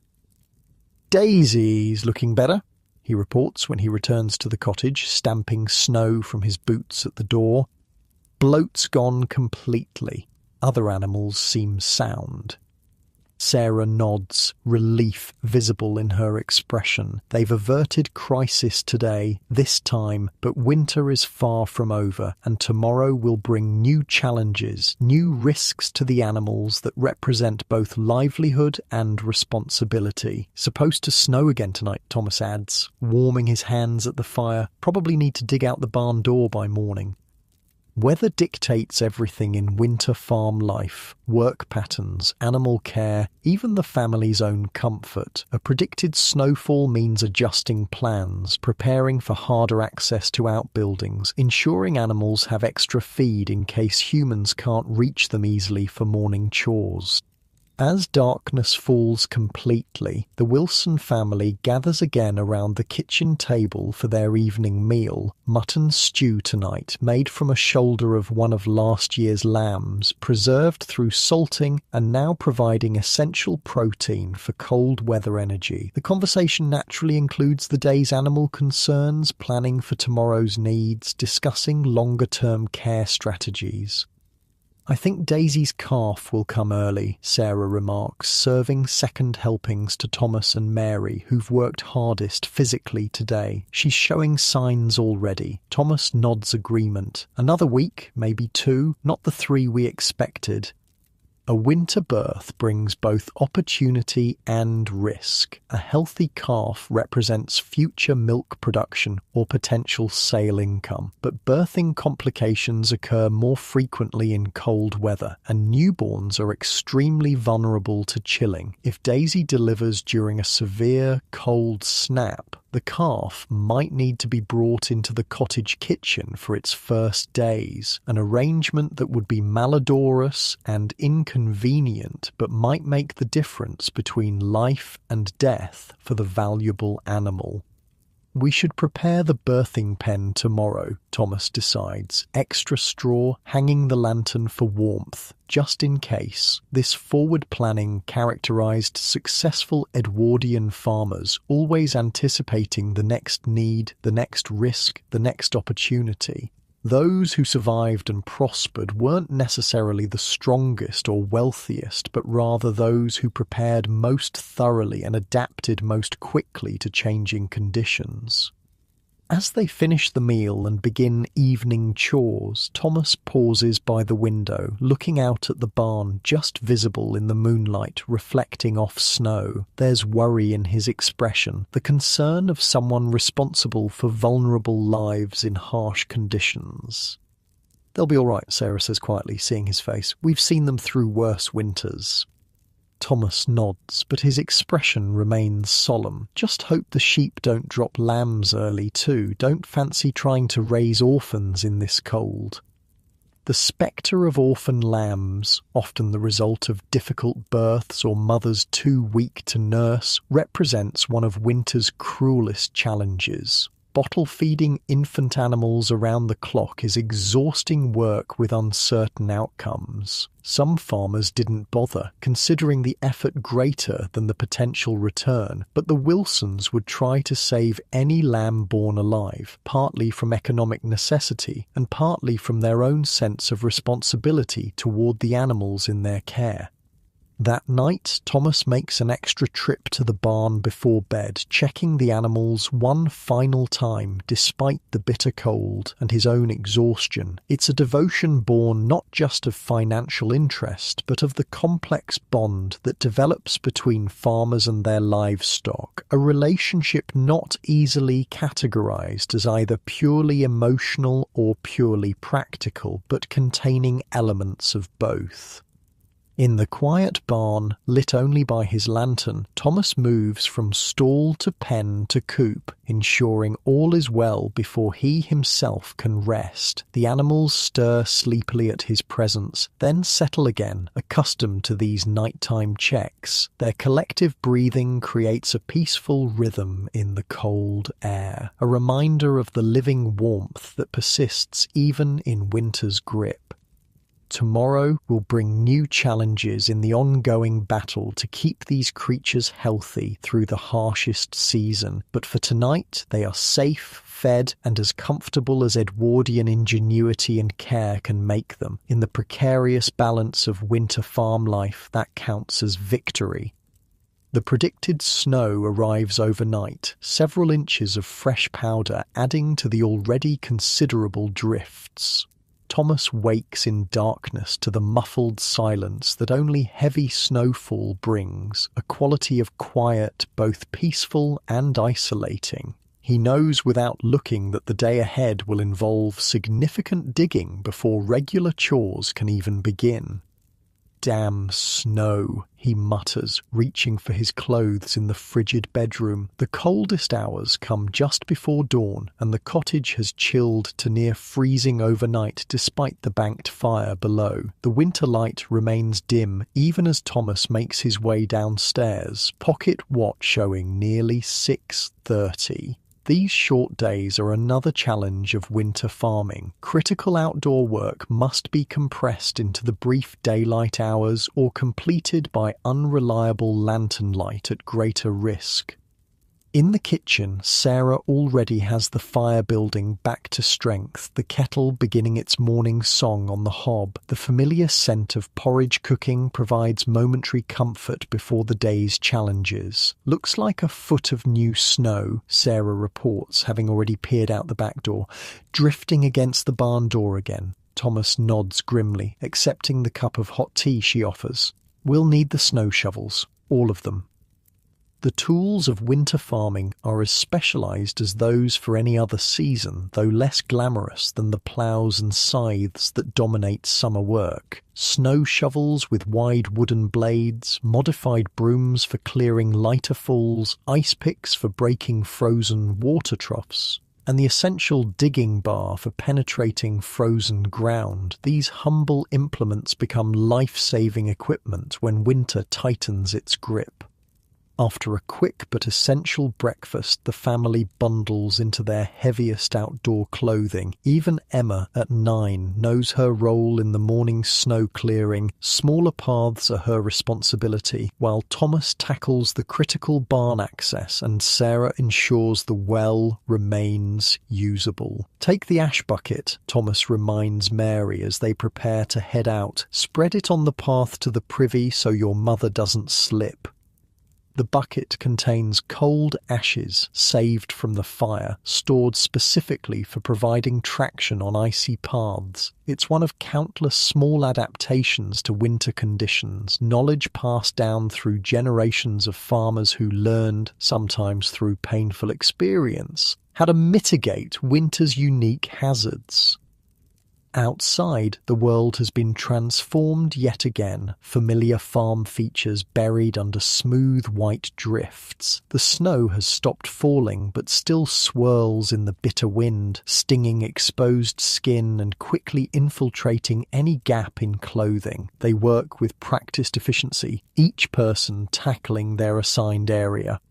Thomas focuses on the path to the barn, where snow has indeed drifted against the main door, a sloped wall of white nearly 3 feet high. The wooden snow shovel, wider and lighter than a conventional digging spade, allows him to move significant quantities with each scoop.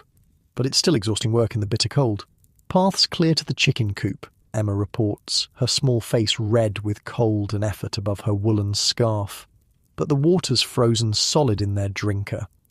Fill a bucket with warm water from the kitchen, Thomas directs, pausing to catch his breath. Just enough to thaw it, mind. Don't waste hot water. Mary works on clearing access to the hay rick, a task complicated by particularly deep drifts in the open field.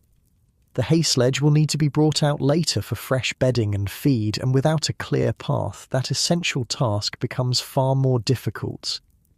By the time the critical paths are cleared, everyone's fingers and toes have gone numb despite layers of woolen stockings and mittens. They retreat briefly to the kitchen to warm extremities before tackling the morning animal care, sipping hot tea with hands held painfully close to the fire as circulation returns. We'll need to check all the tools today, Thomas says as feeling returns to his fingers. This weather holds. We might be digging out again tomorrow. And the harness needs mending, Sarah adds. That trace leather's about to go. Winter on an Edwardian farm wasn't just about surviving until spring. It was also about preparing for it. The relatively quieter season, when fields lay dormant under snow, provided essential time for maintaining the equipment that would be needed the moment weather allowed planting to begin. Neglecting these tasks could mean catastrophic delays when every spring day counted. After completing the morning animal care, a routine complicated by frozen water buckets, stiff gate latches, and livestock restless from confinement, Thomas turns his attention to the tool shed. This small outbuilding adjacent to the barn houses the farm's essential implements, from simple hand tools to more complex equipment like ploughs and harrows. "Mary, come help me check the tools," he calls as they finish distributing hay to the sheep. Good time to learn what needs doing. The tool shed is dark and considerably colder than the barn, having no animal warmth to temper the winter chill. Thomas lights a lantern, illuminating the carefully organised space. Unlike some farmers who carelessly piled equipment into sheds or left it exposed to the elements, Thomas maintains strict order in his tool storage. Each implement has its place, making inventory and maintenance more efficient. First rule of farming, he tells Mary as they survey the collected implements. Take care of your tools and they'll take care of you. This wisdom, passed from father to daughter, represents one of farming's most fundamental principles. In an era before easy replacement, when each tool represented significant investment and crucial capability, proper maintenance wasn't optional. It was essential for survival. Let's start with the plough, Thomas decides, moving toward the most important single implement on the farm. The horse-drawn plough stands in a corner, its metal share and coulter gleaming dully in the lantern light. Though it won't be used for months yet, its condition, at first spring thaw, will determine how quickly and effectively the all-important planting can begin. What are we checking for? Mary asks, running a hand along the curved mouldboard that turns soil as the plough moves. Or rust mainly, Thomas explains, kneeling despite protesting knees to examine the cutting edge of the share, but also loose fittings, cracks in the wood, anything that might fail when we need it most. They examine the plough methodically, Thomas demonstrating how to check each component: the share that cuts horizontally into soil, the coulter that slices vertically ahead of it, the mouldboard that turns the cut furrow, and the various wooden and metal parts that connect these to the horse's harness. See here. Thomas points to a spot where moisture has caused the beginning of rust on the share's edge. That needs dealing with today. Rust pits the metal, makes it drag through soil instead of cutting clean. From a shelf, he retrieves a small pot of grease and a scrap of wool cloth. Mutton tallow mixed with a bit of linseed oil, he explains, scooping a small amount onto the cloth. Best thing for protecting metal through winter. Mary watches closely as her father demonstrates the proper treatment, rubbing the grease mixture into the metal with circular motions, ensuring every part of the exposed surface receives a protective coating. It's a simple task, but crucial. Neglected metal quickly deteriorates in winter's damp conditions, and replacement parts are expensive when available at all. You try. Thomas hands the cloth to Mary. Do the coulter while I check the harness attachments. Mary applies herself to the task with the seriousness of someone who understands this isn't merely helping father, it's learning essential skills that her future may depend on. Farming knowledge transfers this way, hands-on instruction in seemingly minor tasks that collectively represent the difference between prosperity and failure. They move methodically through the shed, checking each implement in turn. Harrows for loosening soil, seed drills for planting, hoes for weeding, scythes for harvesting. Each receives appropriate maintenance. Metal parts are greased against rust, wooden handles checked for cracks or splinters, moving parts exercised to prevent seizing. What about this? Mary asks, indicating a curious implement with a broad blade attached to a long wooden handle. Or root cutter, Thomas identifies it, for preparing mangolds and turnips for the animals, speaking of which we should check it's working properly. We'll need it this afternoon. The root cutter is a simple but ingenious device that transforms large, hard vegetables into manageable pieces that livestock can eat without choking. With winter feed stores dwindling, the preserved root vegetables in the cellar provide essential supplementary nutrition for the animals, particularly the pregnant cow and sheep who need extra energy in their final months before birthing. Thomas takes the implement down from its wall hooks, examining the blade edge with an experienced eye. Needs sharpening, he decides. Fetch the whetstone from the box, would you? Mary retrieves the whetstone, a rectangular block of fine-grained stone used for honing edge tools. She watches as Thomas demonstrates the proper technique, holding the blade at a consistent angle while drawing the stone across its edge in smooth, firm strokes. Not too steep an angle, he instructs, or you'll weaken the edge. Nice and steady, let the stone do the work. He hands the tool to Mary, guiding her hands through the first few strokes until she finds the rhythm. It's precise work that requires concentration, especially in the cold shed where fingers quickly grow stiff and less sensitive. Good, Thomas approves after watching her technique for several minutes. Few more passes and that'll do nicely. The sharpening complete, they test the blade on a piece of scrap wood, Thomas nodding satisfaction when it slices cleanly with minimal pressure. Sharp tools mean less work, he tells Mary. Remember that. As they continue the inventory and maintenance, Thomas points out specific concerns relevant to winter storage. Wood handles dry out and shrink in the cold. Come spring, they'll be loose in their fittings. We'll need to soak and wedge them before serious work. This forward-thinking approach, addressing problems before they occur, characterizes successful Edwardian farming. Without modern conveniences like hardware stores or equipment dealers nearby, anticipating needs and preventing failures was far more practical than reactive repairs. Their methodical progress through the tool shed is interrupted by Sarah calling from outside, her voice carrying urgency. "Thomas! Water pipe to the trough has burst."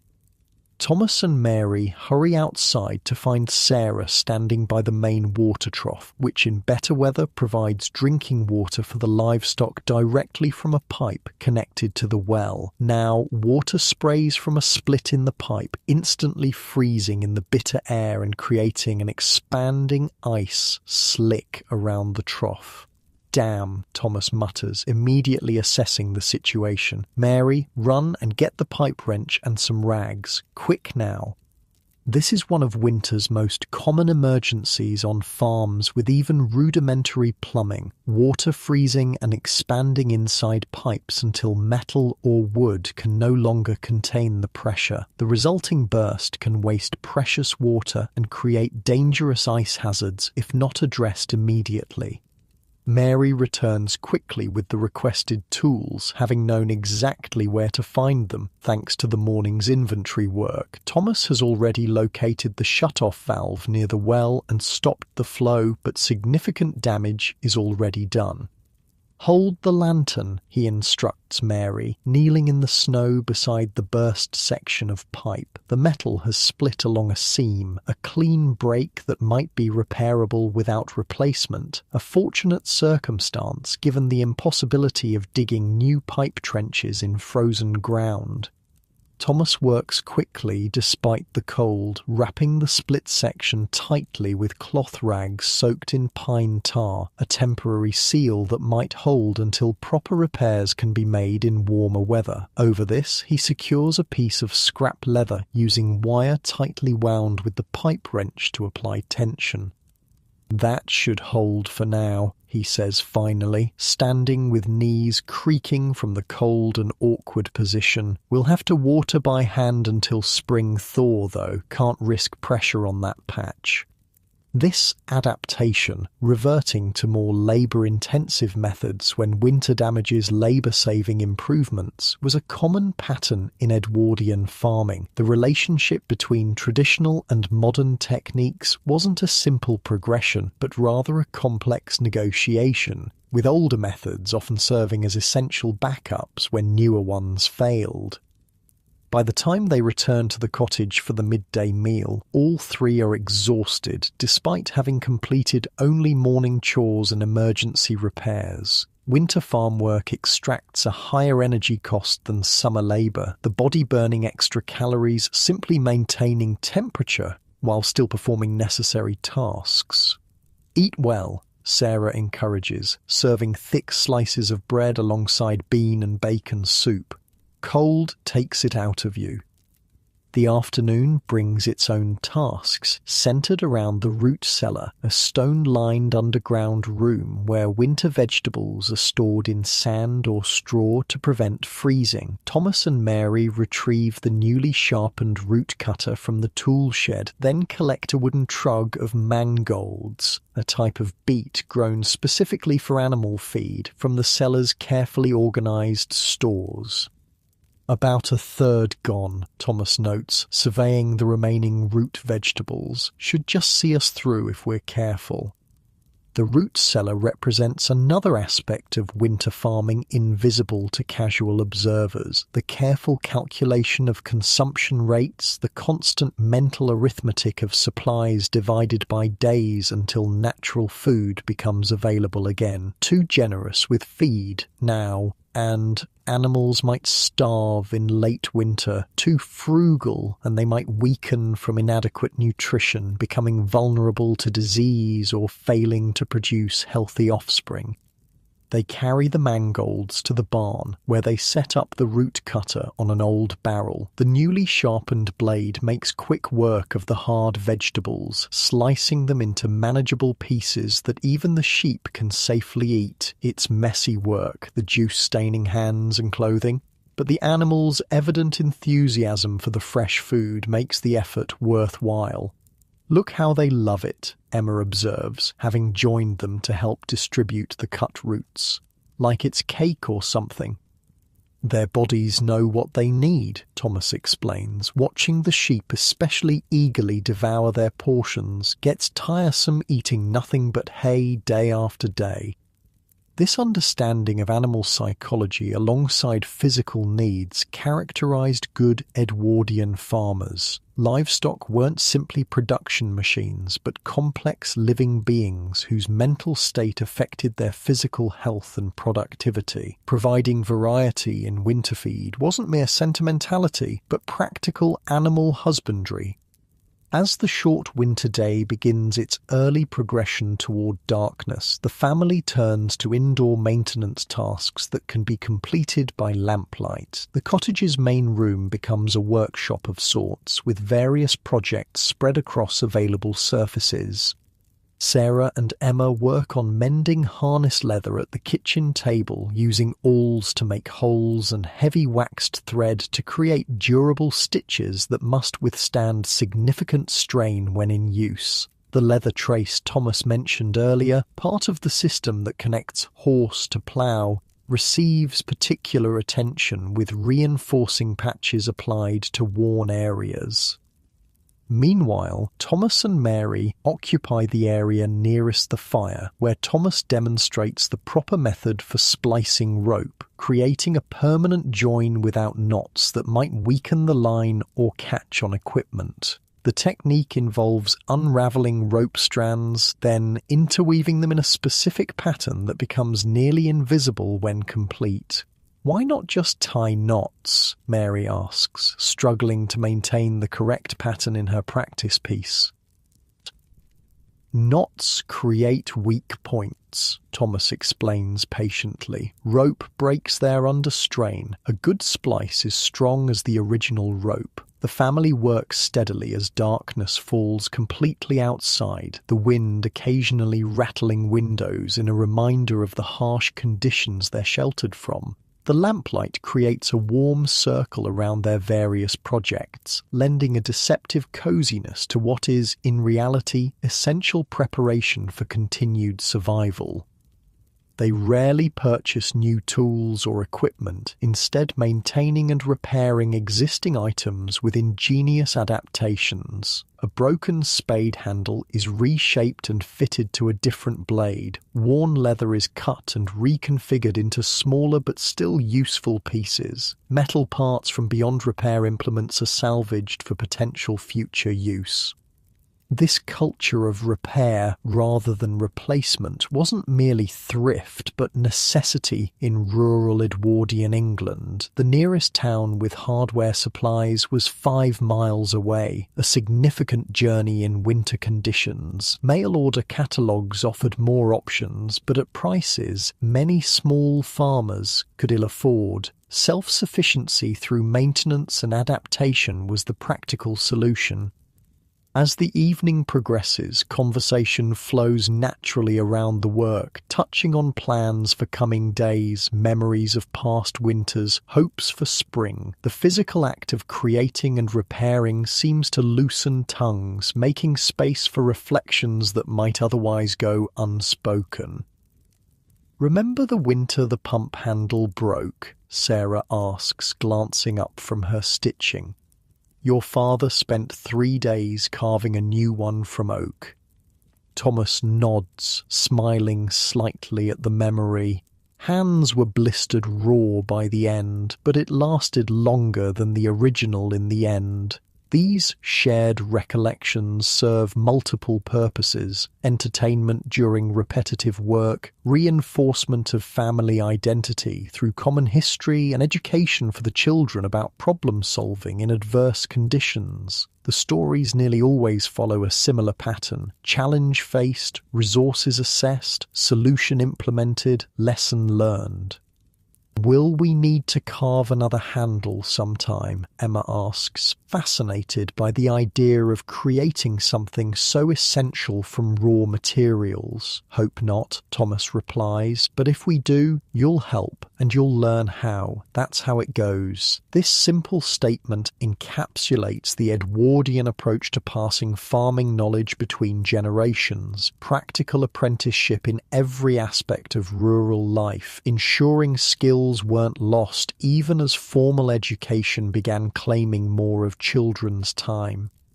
As evening deepens and work is gradually set aside, Thomas makes a final check of the day's completed maintenance: harness mended, tools cleaned and protected, ropes spliced for spring use. Each task represents not just immediate care, but investment in future capability, preparation for the moment when winter finally releases its grip and the urgent work of growing food begins again.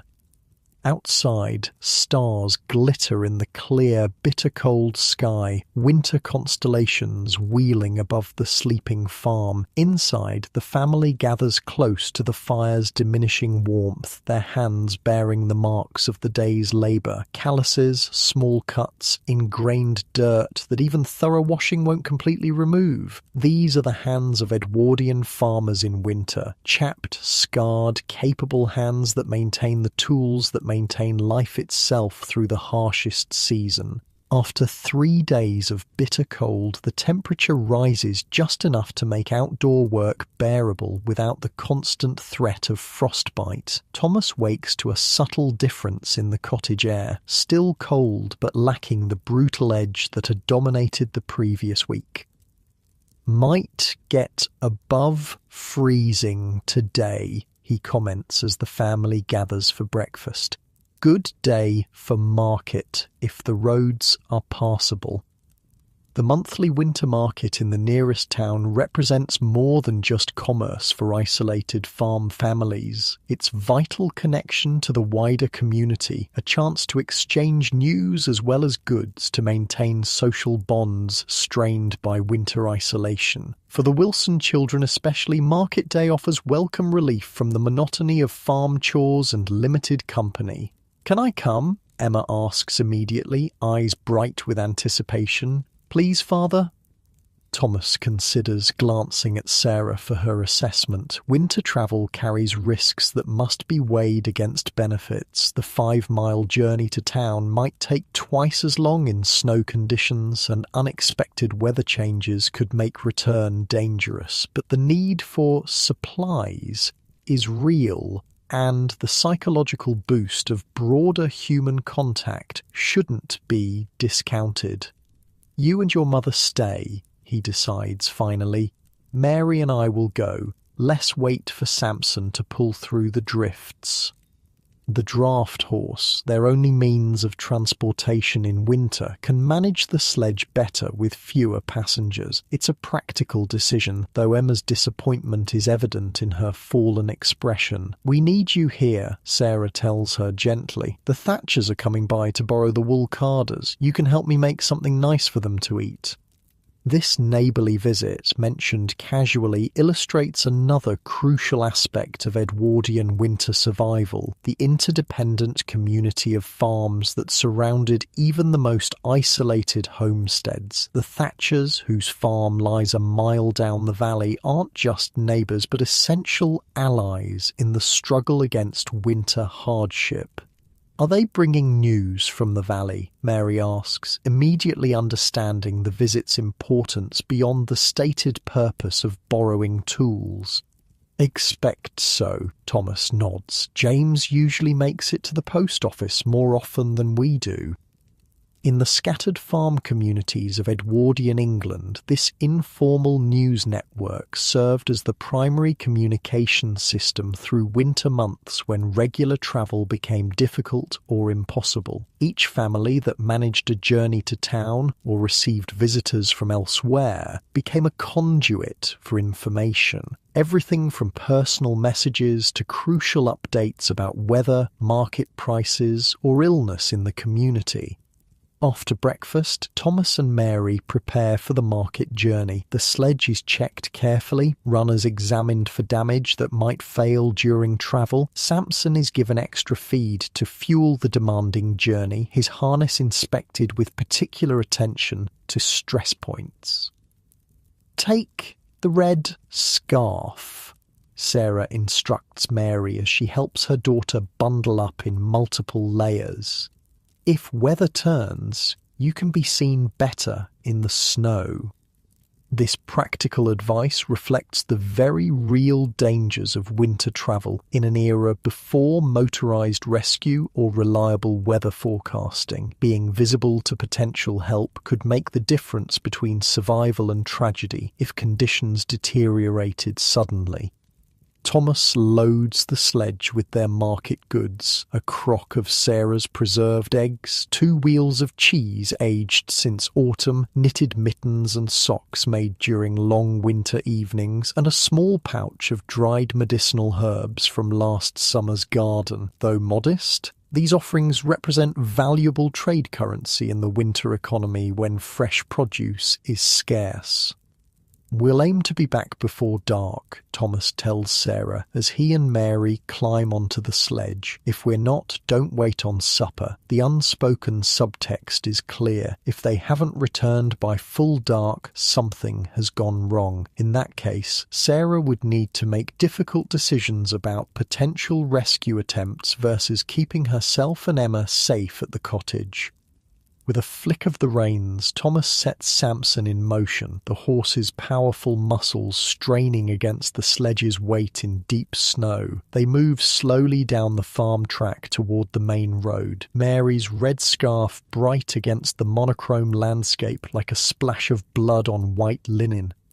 Back at the cottage, Sarah and Emma begin preparations for their visitors. The cottage isn't dirty by Edwardian farm standards, but Sarah still insists on additional cleaning before guests arrive, a cultural imperative that transcends practical necessity. Appearances matter, even among neighbours who understand the challenges of winter housekeeping.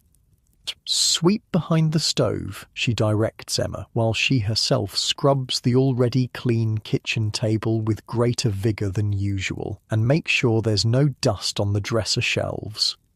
Emma complies without complaint, understanding intuitively that these preparations are about dignity as much as cleanliness. The Wilsons may be struggling through winter like everyone else, but they maintain standards, keep their self-respect through attention to details that might seem trivial to modern observers.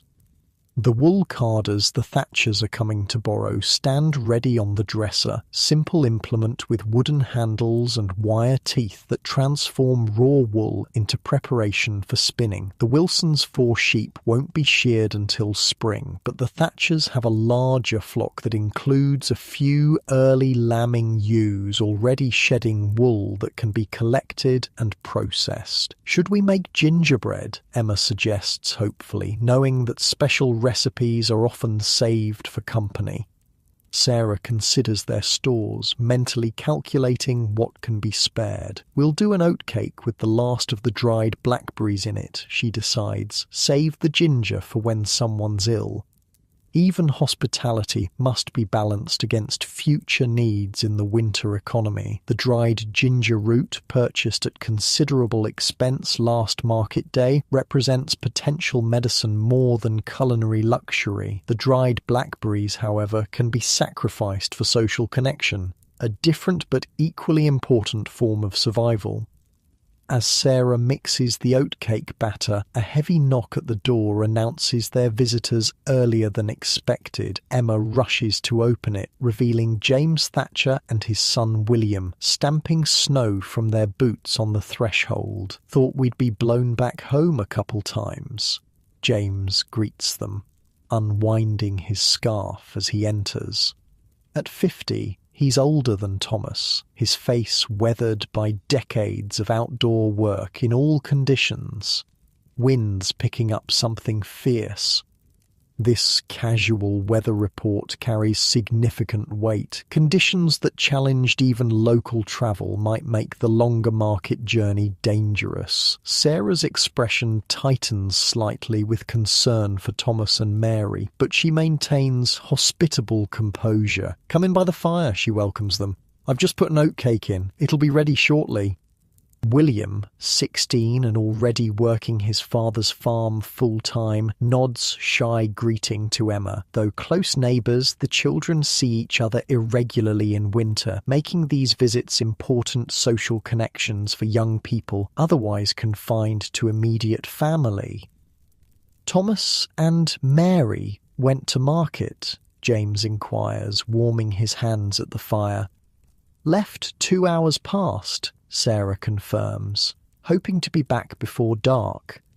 James nods, his expression suggesting he'll share his weather concerns later, away from the children's ears. This protective filtering of information, adults deciding what worries children should be exposed to, characterized the Edwardian approach to family communication during hardship. "Brought you something," William says to Emma, reaching into his coat pocket and producing a small wooden carving of a sheep. "Made it last night." The simple gift represents hours of work by lamplight, the kind of winter craft that occupied evening hours when outdoor work was impossible. That William has spent this time creating something specifically for Emma indicates the importance of maintaining connections beyond immediate family, building community bonds that might someday prove essential for survival.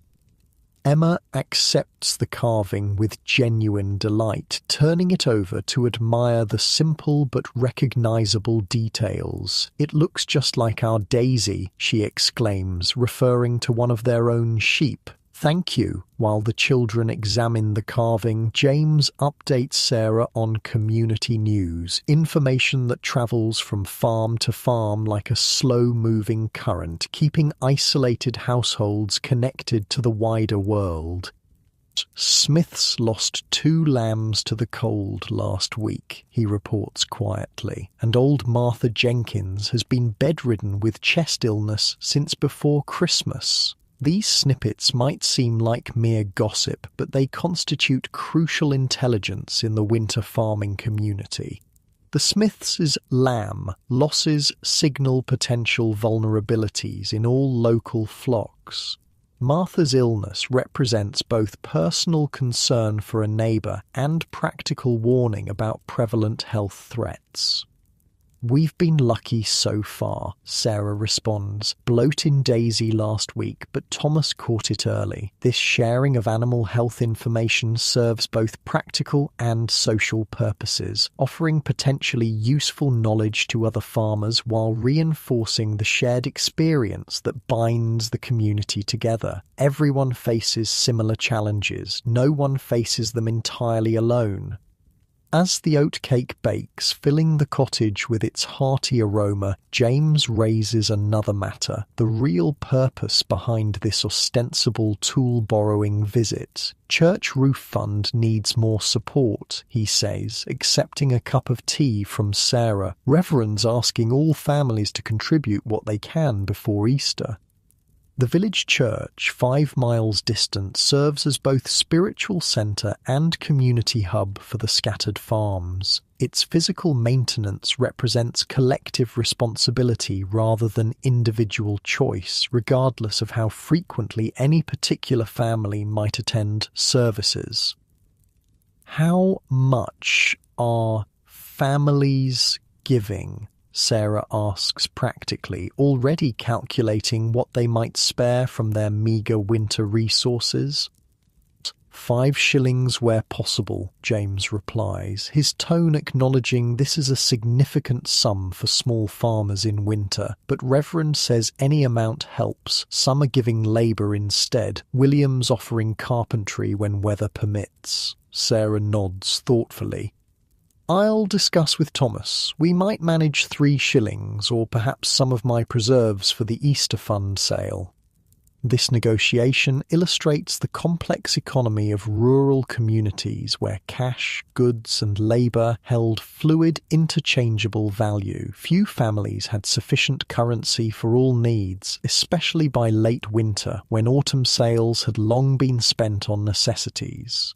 Yet community obligations remained, accommodated through creative contribution rather than standardized payment.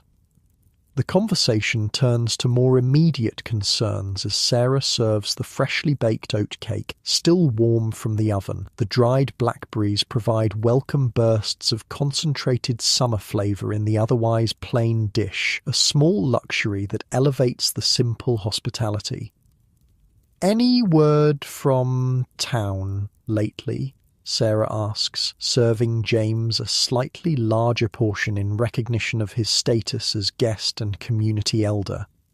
"Post came through Wednesday," he confirms between appreciative bites. "Brought newspaper from Christmas week. Nothing much changed in the world, seems like." This delayed news cycle represented normal winter conditions for isolated communities. Information arrived sporadically, often weeks out of date, creating a different relationship with world events than urban dwellers experienced. The pace matched the season, slowed, subdued, focused on immediate surroundings rather than distant happenings.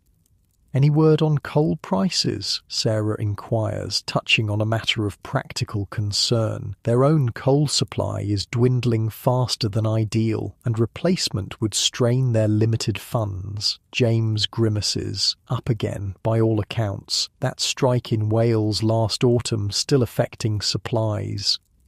This brief exchange reveals the connections between seemingly distant events and intimate farm concerns. A labour dispute in Welsh mines months earlier now influences how warm an isolated Devon farm family might be for the remainder of winter. The political becomes deeply personal when resources are limited and alternatives few. While the adults discuss such practical matters, Emma and William have moved to the corner by the dresser, where William demonstrates proper technique for using the wool carders his family has come to borrow. "Not too hard," he explains, showing how the wire-toothed implements should be drawn across each other. "Just enough to separate the fibres, see?" This casual instruction represents another aspect of winter's community knowledge transfer, skills passed not just within families but between them, ensuring essential capabilities remained distributed throughout the local population. If illness or accident removed one family's expertise, others could step in with necessary knowledge.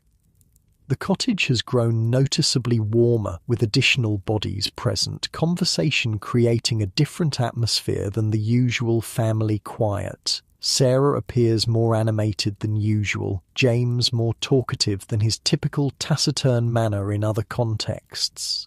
Winter isolation makes social contact precious, conversation a luxury eagerly consumed when available. "Heard anything from the Cooper farm?" Sarah asks, referring to neighbours several miles distant, too far for casual winter visiting. James's expression turns sombre. "Mary Cooper came by 2 days past. John's been laid up with his back again. They're struggling with the daily chores." Sarah immediately begins mental calculations of what they might spare to help. Perhaps a visit from Thomas to assist with heavy work, maybe some preserved food if the Cooper's stores are running low. These automatic considerations of how to help aren't extraordinary charity, but ordinary community functioning. Next week it might be the Wilsons needing similar assistance. "We could send some of our preserved pork," she suggests. "Thomas will be passing their way when he checks the far field drainage next week." James nods approval. "I sent William over yesterday to help with their firewood. Between us all, we'll see them through." This casual cooperation, unrecognised as remarkable by any participant, represents the invisible support network that sustained rural communities through winter hardship. No formal organisation coordinated these efforts. They emerged organically from shared understanding of interdependence. Today's helper might be tomorrow's helped, a reality everyone acknowledged without explicit discussion. As the afternoon progresses, conversation shifts to spring planning, a favourite winter topic that provides psychological relief from immediate conditions through anticipation of better times ahead. "Thinking of trying those new seed potatoes this year," James mentions. "Robinson's had good results last season, according to his boy." This exchange of agricultural intelligence constitutes another crucial community function, distributing innovation while managing risk. New varieties or techniques could improve yields, but failure might mean hunger. By sharing experiences, the community collectively tests improvements while maintaining sufficient traditional practices as security.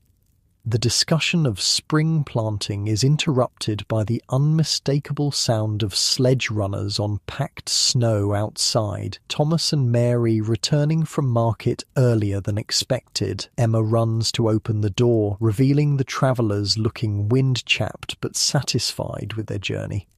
"Made good time," Thomas explains, stomping snow from his boots. "Road better packed than we thought."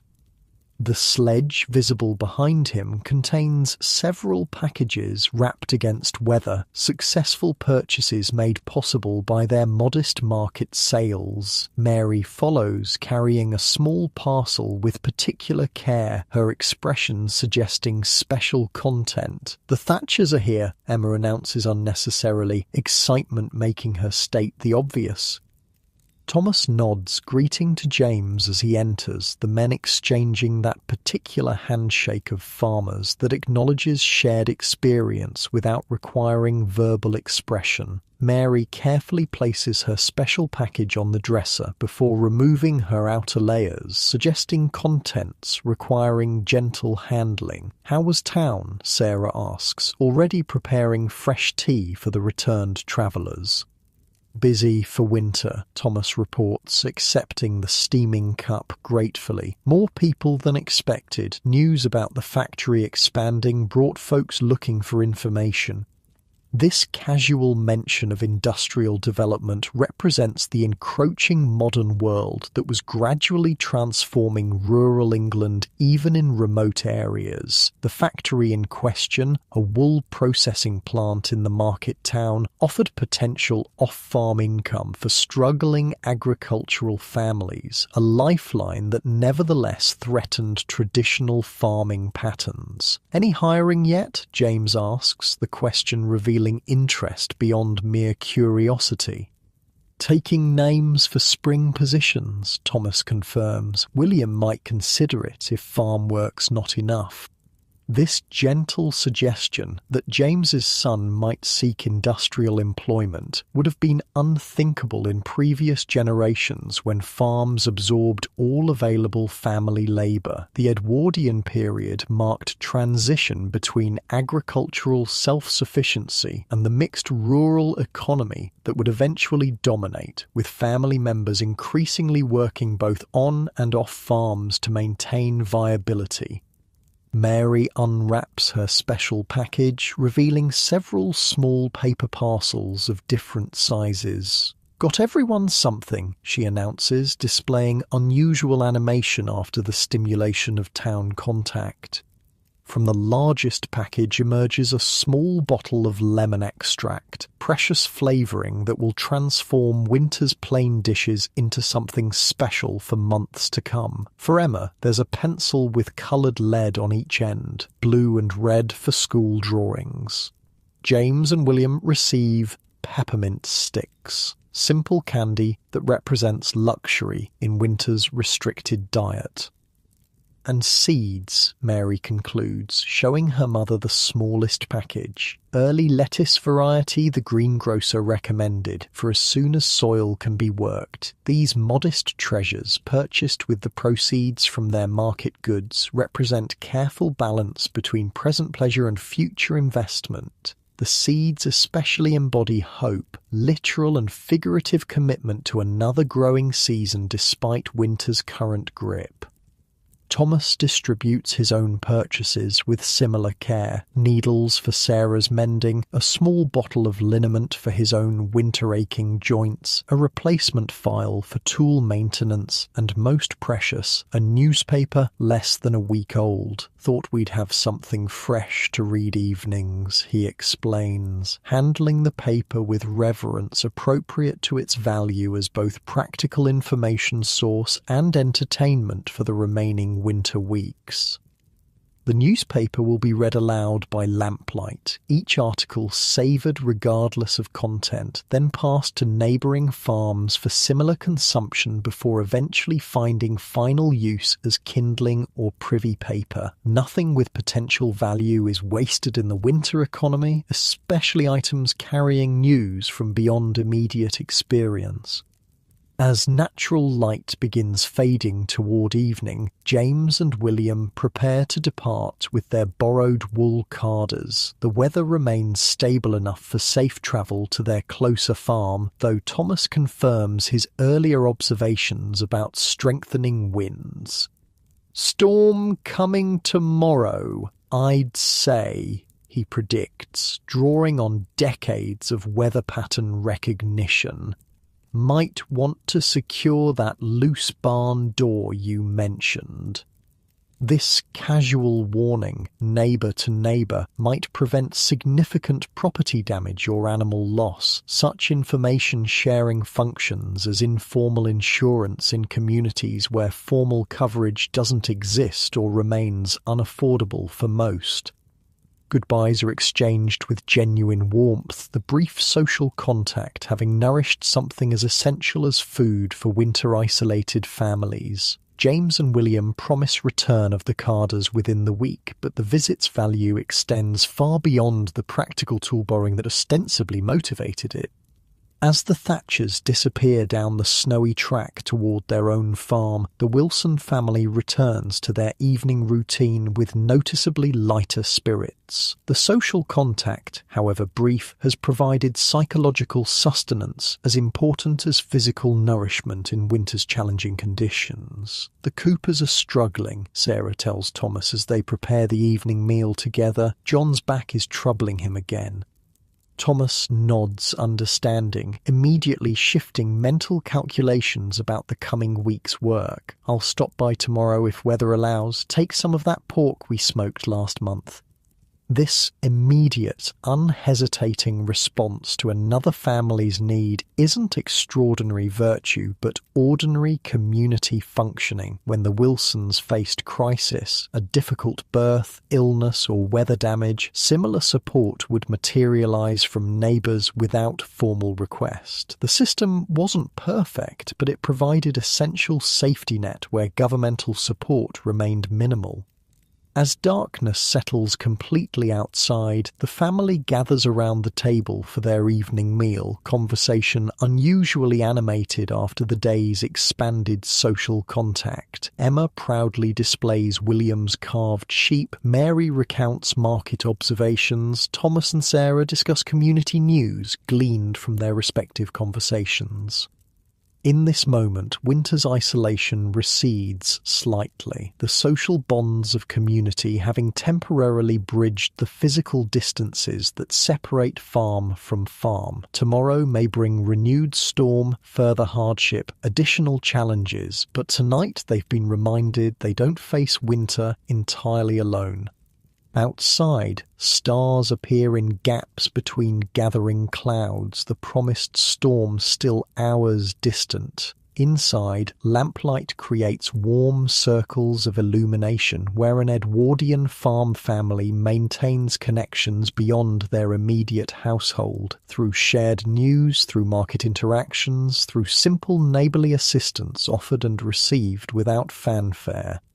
This, too, is how they survived winter, not just through physical preparation and practical knowledge, but through the invisible, essential sustenance of human community. The promised storm arrives overnight, but with less ferocity than Thomas predicted. Dawn reveals several inches of fresh snow rather than the feared blizzard, a manageable inconvenience rather than dangerous crisis. There's a subtle change in the quality of light filtering through the cottage windows. Still winter's pallid illumination, but with a hint of strengthening that suggests February's gradual progression toward March. Light's different, Thomas observes as he returns from early morning barn checks, days stretching. Sarah nods understanding, having noticed the same almost imperceptible shift. After months of deep winter darkness, even minor increases in daylight register in the bodies and spirits of those attuned to natural rhythms. It's not spring yet. Far from it, but the first whisper of its eventual arrival has become detectable to experienced senses. Daisy's udder is swelling more, Thomas reports, warming his hands at the kitchen fire. Calf's definitely coming sooner than we thought. Week at most, I'd say. This imminent birth represents both opportunity and challenge. New life bringing future milk production, but requiring additional care during winter's still dangerous grip. The timing is awkward, falling between winter's worst and spring's relief, when resources are most depleted but needs remain high. We should prepare the birthing pen today, Sarah suggests, stirring the morning porridge. I'll check what clean sacking we have for bedding. The day unfolds with this preparation as its focus, the rhythm of regular chores now supplemented by specific arrangements for the coming birth. Thomas and Mary clear a corner of the barn, creating a sheltered space away from drafts but easily accessible for human assistance if needed. Sarah sorts through stored fabric, identifying pieces too worn for household use but still adequate for animal bedding. "Remember when Bess calved 2 years back?" Mary asks as she helps her father move fresh straw into the birthing area. "Snow was so deep you carried the calf to the house in your coat." Thomas nods, the memory vivid. 3 feet of drift against the barn door. Had to dig out with a frying pan because the shovel was buried in the tool shed. These casual recollections of past challenges serve multiple purposes: entertainment during mundane work, reinforcement of family resilience through remembered crisis overcome, and practical education about potential solutions to similar future problems. The Wilson family history is stored not in written records, but in these oral accounts passed between generations through daily conversation. By midday, the birthing area is prepared, clean, draft-free, with extra bedding and room for human intervention if complications arise. Thomas hangs a lantern nearby, ready for quick illumination if labour begins during darkness. These preparations represent not just practical readiness, but psychological comfort, controlling what can be controlled in anticipation of the unpredictable. The afternoon brings another subtle shift in weather, the temperature rising just enough to soften snow on south-facing surfaces, creating occasional drips from the cottage eaves. It's not a true thaw, barely perceptible unless specifically observed, but it signals the weakening of winter's absolute dominion. "Hear that?" Thomas asks Emma as they return from checking rabbit snares in the hedgerow. A distinct liquid patter sounds from the cottage roof, water droplets finding release from frozen imprisonment. Emma nods, her expression brightening at this small promise of change. "Does that mean spring's coming?" "Not just yet." Thomas tempers her enthusiasm gently, but it's a start. Sun's getting stronger even when we can't feel it much. This careful balance between hope and realism characterizes the late winter mindset, acknowledging positive signs without surrendering to premature optimism that could make the remaining cold weeks seem even longer by contrast. The experienced farmer recognizes these earliest transition markers without overinterpreting their immediate significance. Inside the cottage, Sarah and Mary have begun another form of preparation, seed sorting for the coming growing season. Wooden boxes containing carefully saved seeds from previous harvests are brought from storage, their contents spread across the kitchen table for inventory and viability testing. Pea seeds still look sound, Sarah observes, examining the dried spheres for signs of mould or insect damage. Should be enough for 2 full rows, plus some for early picking. The seeds represent both literal and figurative investment in future survival, physical potential for food production and psychological commitment to another growing cycle despite winter's current reality. Their careful preservation and examination embodies the perpetual forward focus that sustained Edwardian farming families through seasonal hardship. Each seed type receives specific attention according to its particular vulnerabilities and importance. Peas and beans, crucial protein sources that also enrich soil, are checked for insect boring that might render them non-viable. Carrot and parsnip seeds, tiny and vulnerable to moisture damage, are gently rolled between fingers to confirm they maintain proper texture rather than clumping, which would indicate damaging exposure to damp. These onion seeds are questionable, Sarah decides, setting aside a small paper packet. We'll test a few before planting the whole lot. The testing process she refers to is simple but effective, placing a few seeds between damp cloth for several days to see if germination occurs. This small investment of limited resources provides insurance against the much larger potential waste of soil preparation, planting time, and growing space if entire crop areas were devoted to non-viable seeds. As Mary helps with the sorting, she absorbs crucial knowledge through both explicit instruction and simple observation, which seeds can last multiple years, which must be acquired fresh, how to recognize quality, optimal storage methods. Like the mechanical skills Thomas teaches, this botanical knowledge represents essential inheritance passing between generations without formal education structures. "The new lettuce seeds you got at market. Shall we try those first?" Sarah asks, indicating the small paper packet purchased days earlier. Mary nods eagerly, the new variety representing experimental opportunity within the otherwise conservative planting strategy. Edwardian farmers balance tradition with innovation carefully, maintaining proven methods that ensured basic survival while cautiously testing improvements that might enhance prosperity.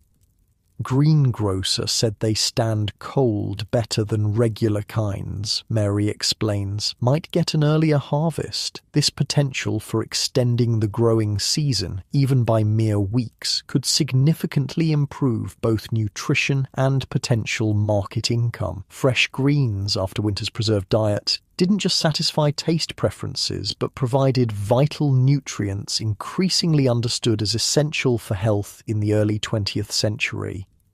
The seed sorting continues throughout the afternoon, a deceptively simple task that embodies complex calculations about family needs, growing conditions, crop rotation requirements, and labor availability. By the time they finish, organized piles represent the coming year's potential, categorized by planting time, growing location, and purpose. "More potatoes this year, I think," Sarah suggests as they return seeds to storage containers. Last year's crop didn't last as well as hoped.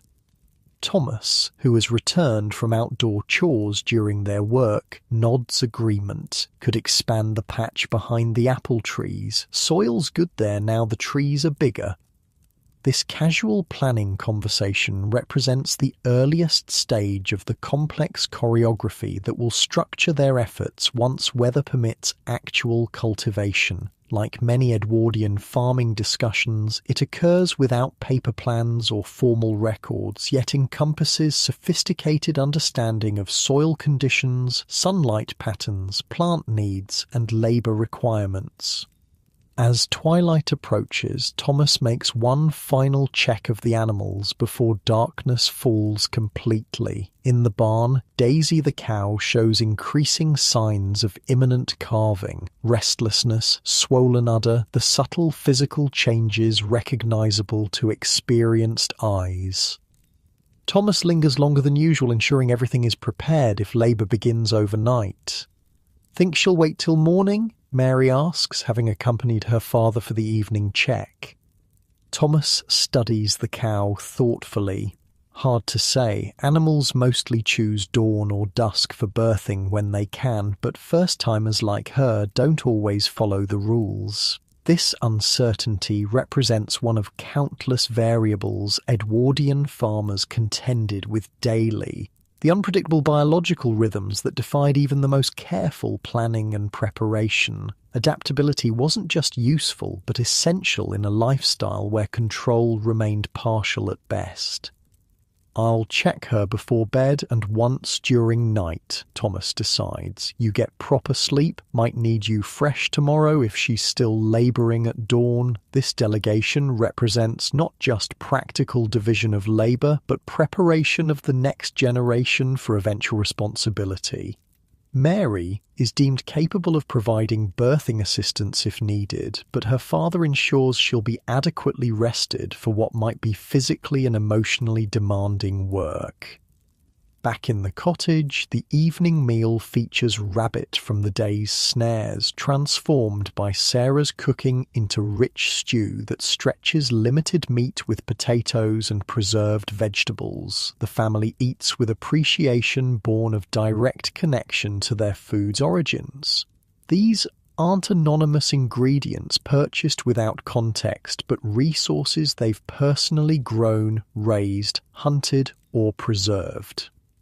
"Good catching today," Thomas compliments Emma, who had spotted the promising rabbit runs that guided snare placement. "Your eyes are sharp." The girl accepts the praise with evident pleasure, understanding its significance beyond mere compliment. Her developing observation skills represent valuable contribution to family welfare, her place in the interdependent system becoming increasingly meaningful as she matures. After the meal, the family settles into evening activities around the fire, Thomas reviewing the newspaper acquired at market, reading selected articles aloud, Sarah mending worn clothing with neat economical stitches, Mary practicing knitting a new pair of mittens. Emma drawing with her coloured pencil on scraps of paper saved for this purpose.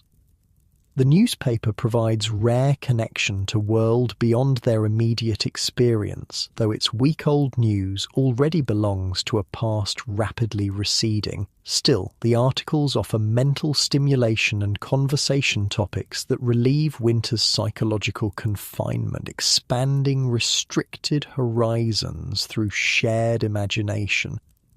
Says here they're expanding the railway line to Addington by summer, Thomas reports, the information generating more interest than distant political happenings. Local transportation improvements directly affected their ability to market produce or access supplies, making such developments personally relevant in ways national news often wasn't. Will that make getting to market easier? Mary asks, seeing potential practical application immediately. Might do, Thomas acknowledges. Depends on fares. Still needs Samson for getting goods there regardless. This practical assessment, weighing potential benefits against realistic limitations, characterises the Edwardian farmer's approach to modernisation. New technologies and infrastructure weren't rejected outright, but evaluated according to actual utility within existing systems rather than abstract notions of progress. As the evening deepens, conversation gradually shifts to spring planning, seed choices leading naturally to discussion of garden layout, crop rotation, potential improvements to last year's arrangements. This forward-looking talk serves as psychological bridge across remaining winter weeks, creating purposeful anticipation that makes current limitations more bearable.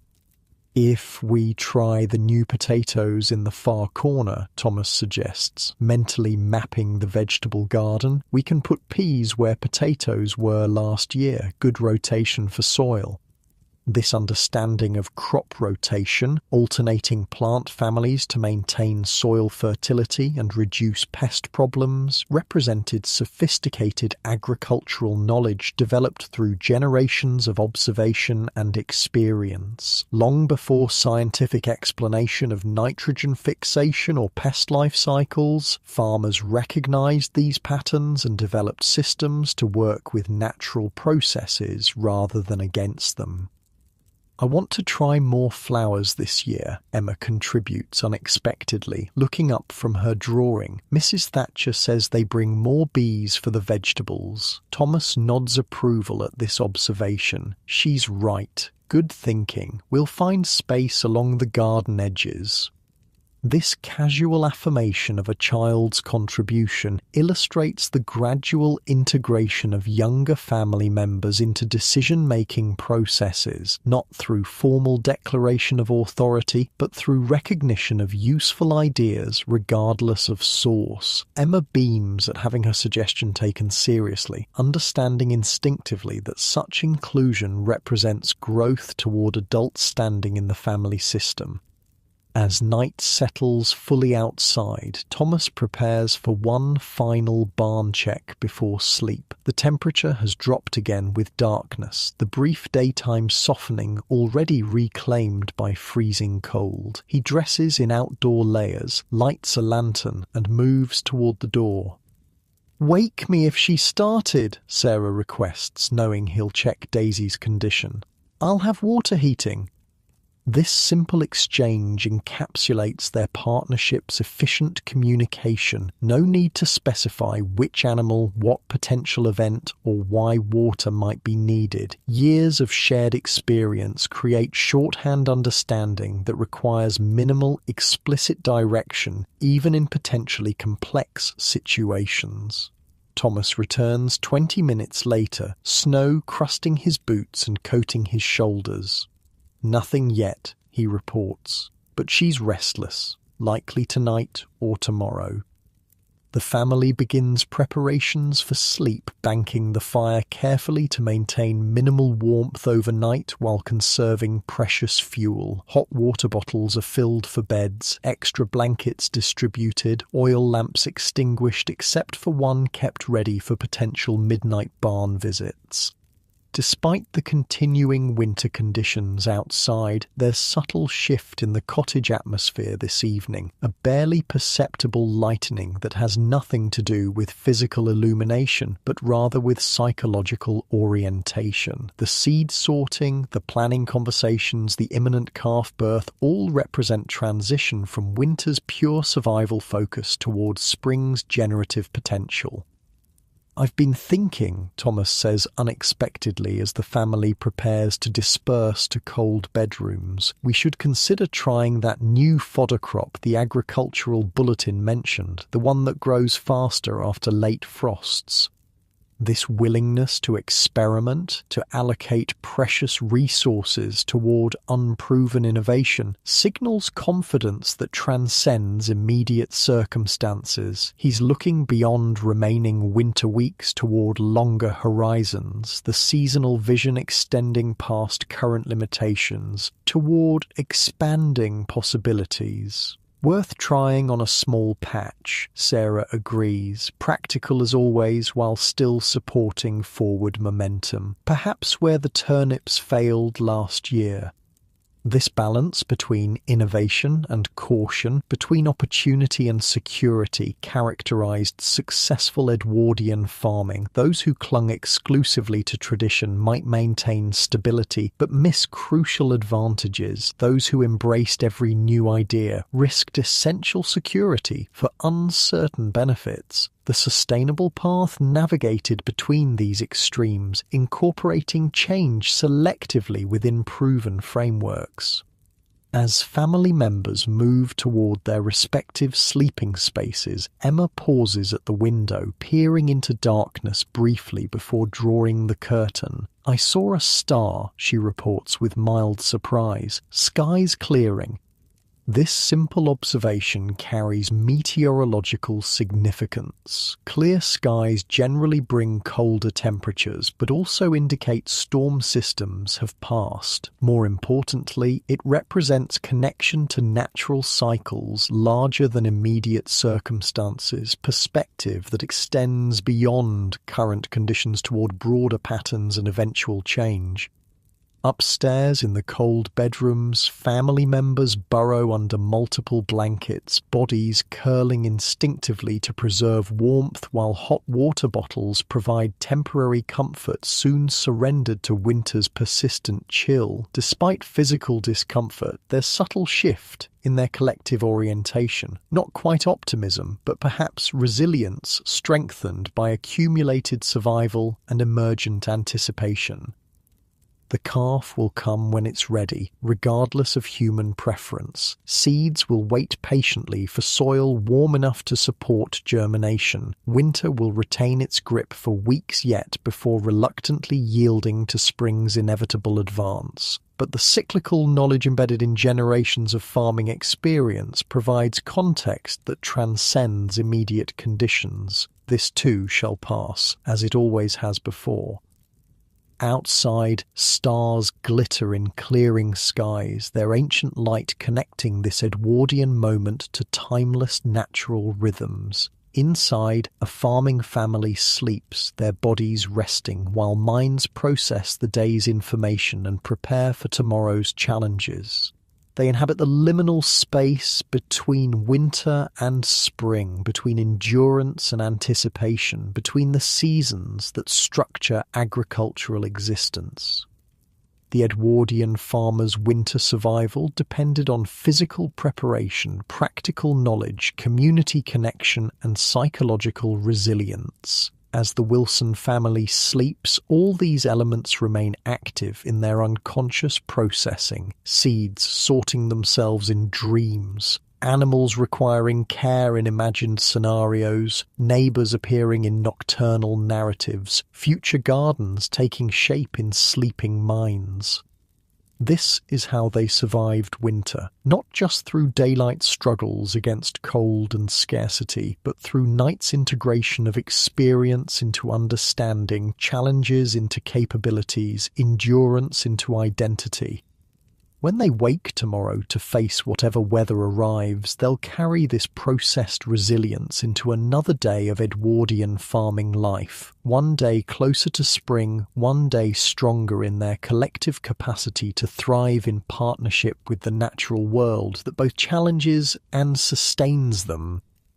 And with that, close your eyes and drift off to sleep.